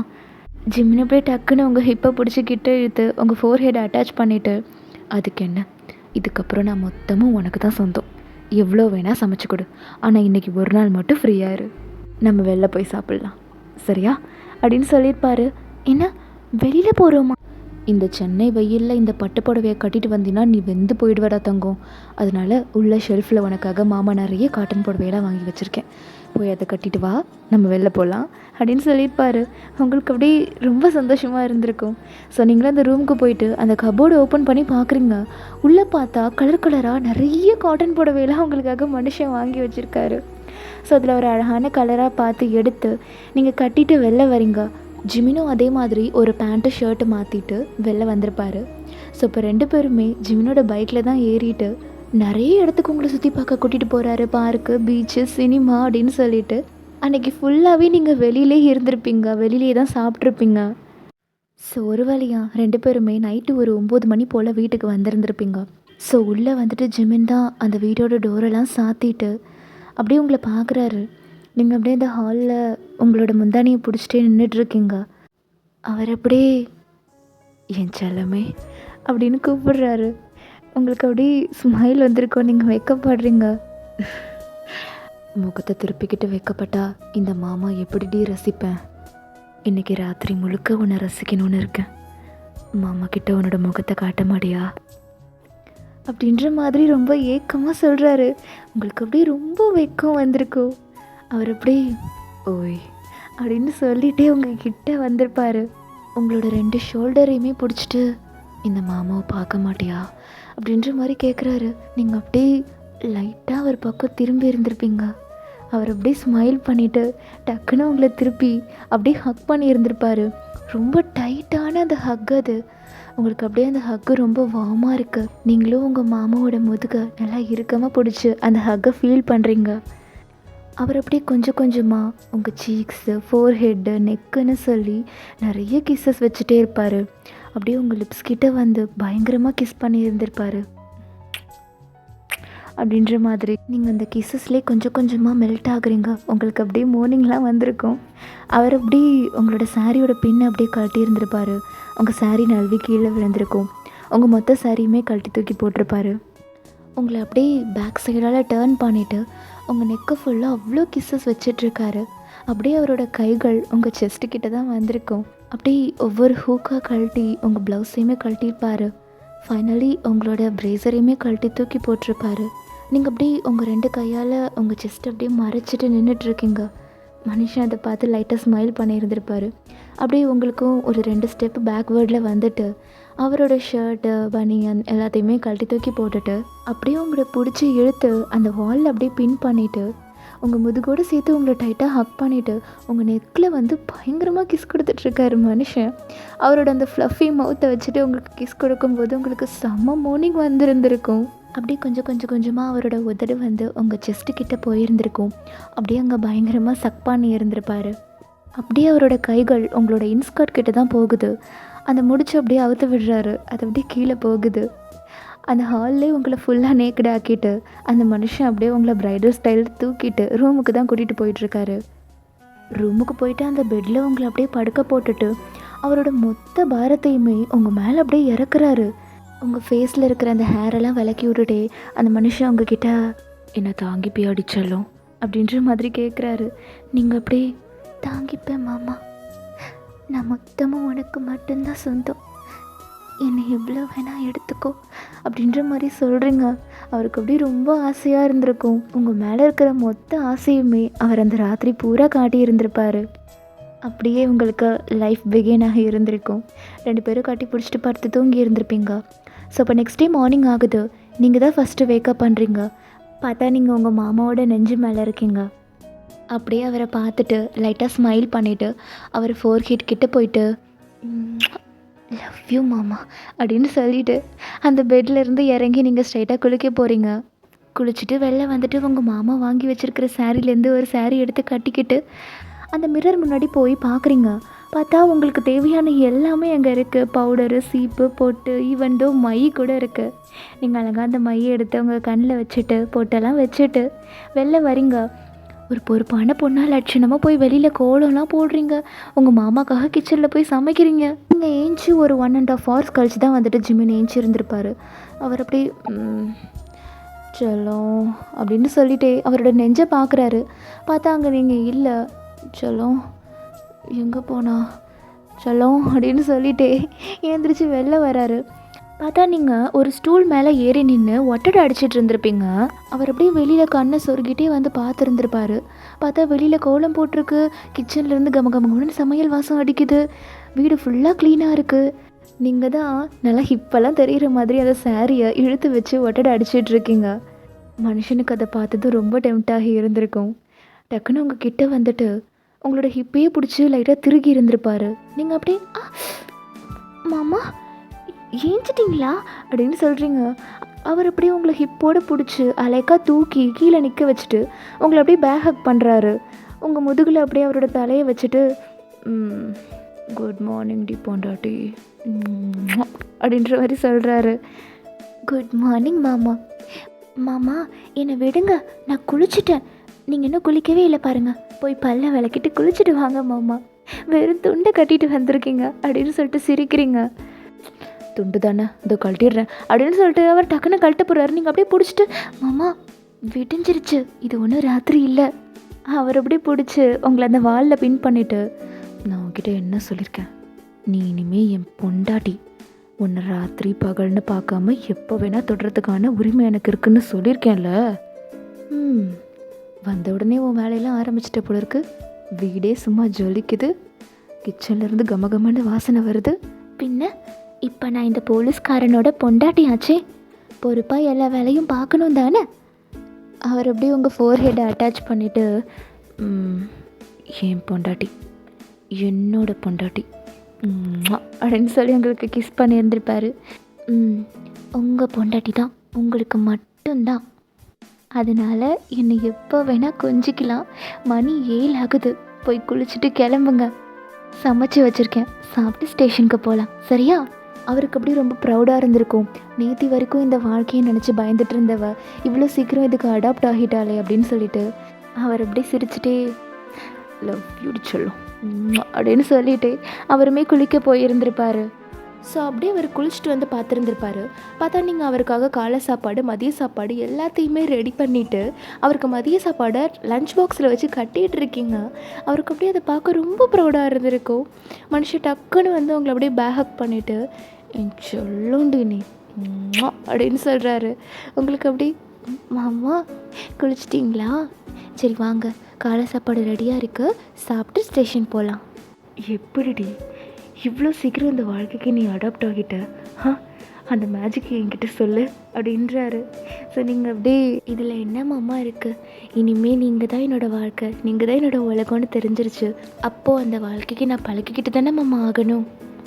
ஆனால் உனக்கு இந்த மாதிரி எஞ்சி சமைக்கிறதுலாம் கஷ்டமாக இல்லை தங்கம். இதில் என்ன மாமா கஷ்டம் இருக்குது, 2 பேருக்கு தானே சமைக்கிறேன், சட்டுன்னு வேலை முடிஞ்சிருது மாமா, எனக்கு இதுதான் ஈஸியாக இருக்குது அப்படின்ற மாதிரி சொல்கிறீங்க. அவருக்கு அப்படியே ரொம்ப ப்ரௌடாக இருந்திருக்கும். அப்படின்னு சொல்கிறாரு. மாமா எனக்கு இது பிடிக்கும், நான் இதான் யூஸ் பண்ணுவேன், இதெல்லாம் உனக்கு எப்படி மாமா தெரியும்? எதை பற்றி கேட்குற நீ? பாத்ரூமில் தான் சொல்கிறேன். சோப்பு, ஷாம்பு, மஞ்சள்னு நான் யூஸ் பண்ணுற எல்லாத்தையுமே நீ அந்த பாத்ரூமில் வச்சுருக்கியே மாமா. அதுவும் இல்லாமல் கண்ணாடி முன்னாடி பவுடரு, சீப்பு, பொட்டு, மை கூட வச்சுருக்க. என்னை பற்றி உனக்கு இவ்வளோ தெரியுமா மாமா? ஓய், உனக்கு குழந்தையிலேருந்து பார்த்துட்ருக்கேன்டி. நீ என்ன சோப்பு யூஸ் பண்ணுவ, நீ என்ன ஷாம்பு யூஸ் பண்ணுவ, மை வைப்பியா, பொட்டு வைப்பியா, இதெல்லாம் கூட மாடி ஒரு மாமா நோட் பண்ண மாட்டேன். நீங்கள் அப்படியே லைட்டாக சிரிச்சிருந்துருப்பீங்க. அவர் உங்களையே ஒரு நிமிஷம் பார்த்துருந்துருப்பாரு. நீங்கள் அப்படி என்னாச்சு மாமா, ஏன் என்னையே பார்த்துட்ருக்கீங்க? அழகாக இருக்கடி பொண்டாட்டி அப்படின்னு சொல்கிறாரு.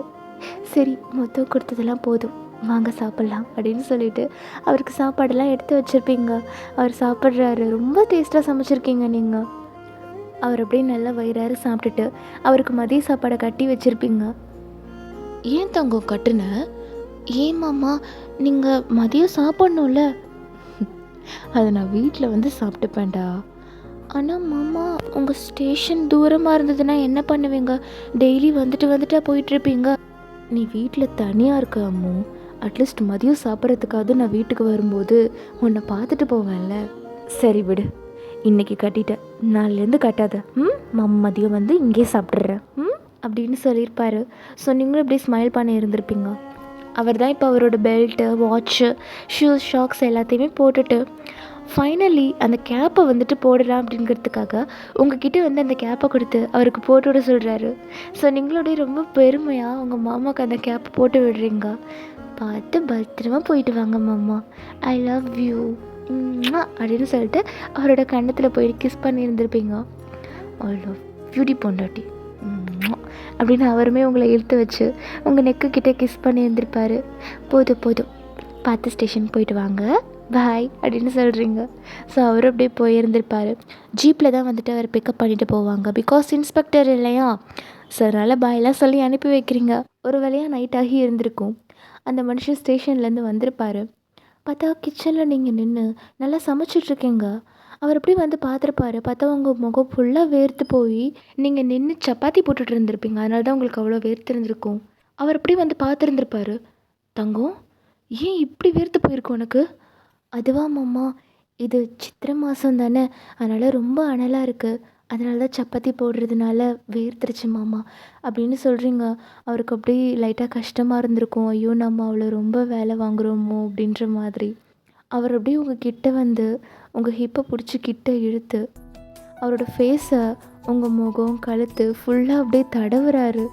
ஸோ தட் உங்களோட வேர்வை ஃபுல்லாக அவர்கிட்ட போயிருந்திருக்கும்.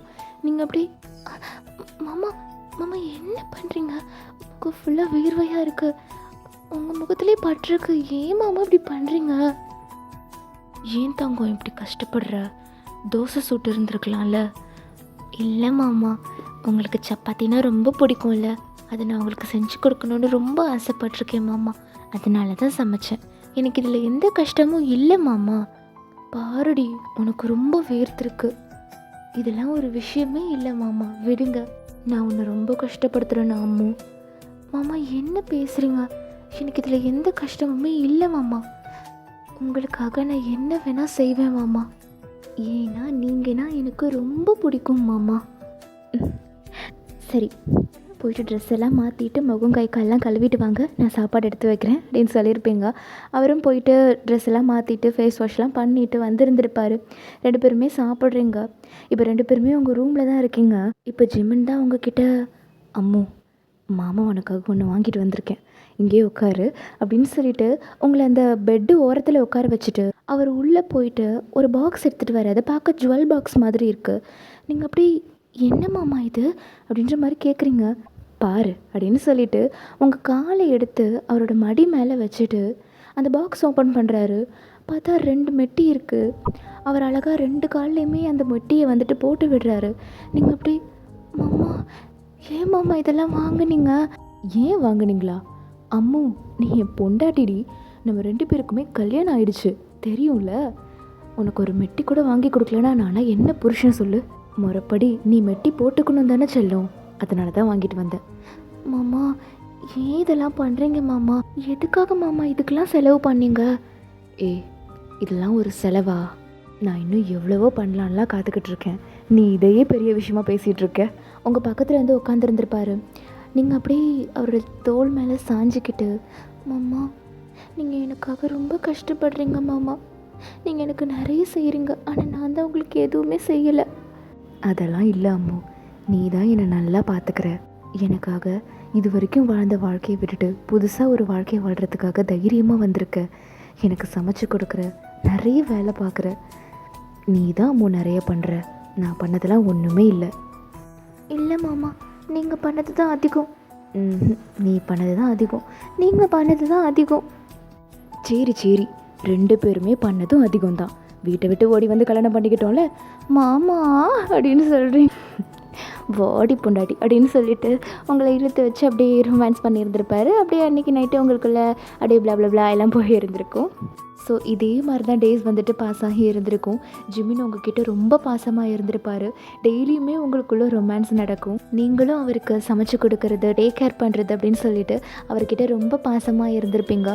இப்படியே உங்கள் வாழ்க்கை ரொம்ப சந்தோஷமாக போயிட்டு இருந்திருக்கும். இப்படியே ஆஃப்டர் ஒரு 8 months ஆகி இருந்திருக்கும். இன்றைக்கி தான் நீங்கள் உங்கள் வீட்டில் ஒரு 10:30 11 இருக்கும். அந்த டைம் நின்று சமைச்சிட்டு இருந்திருப்பீங்க.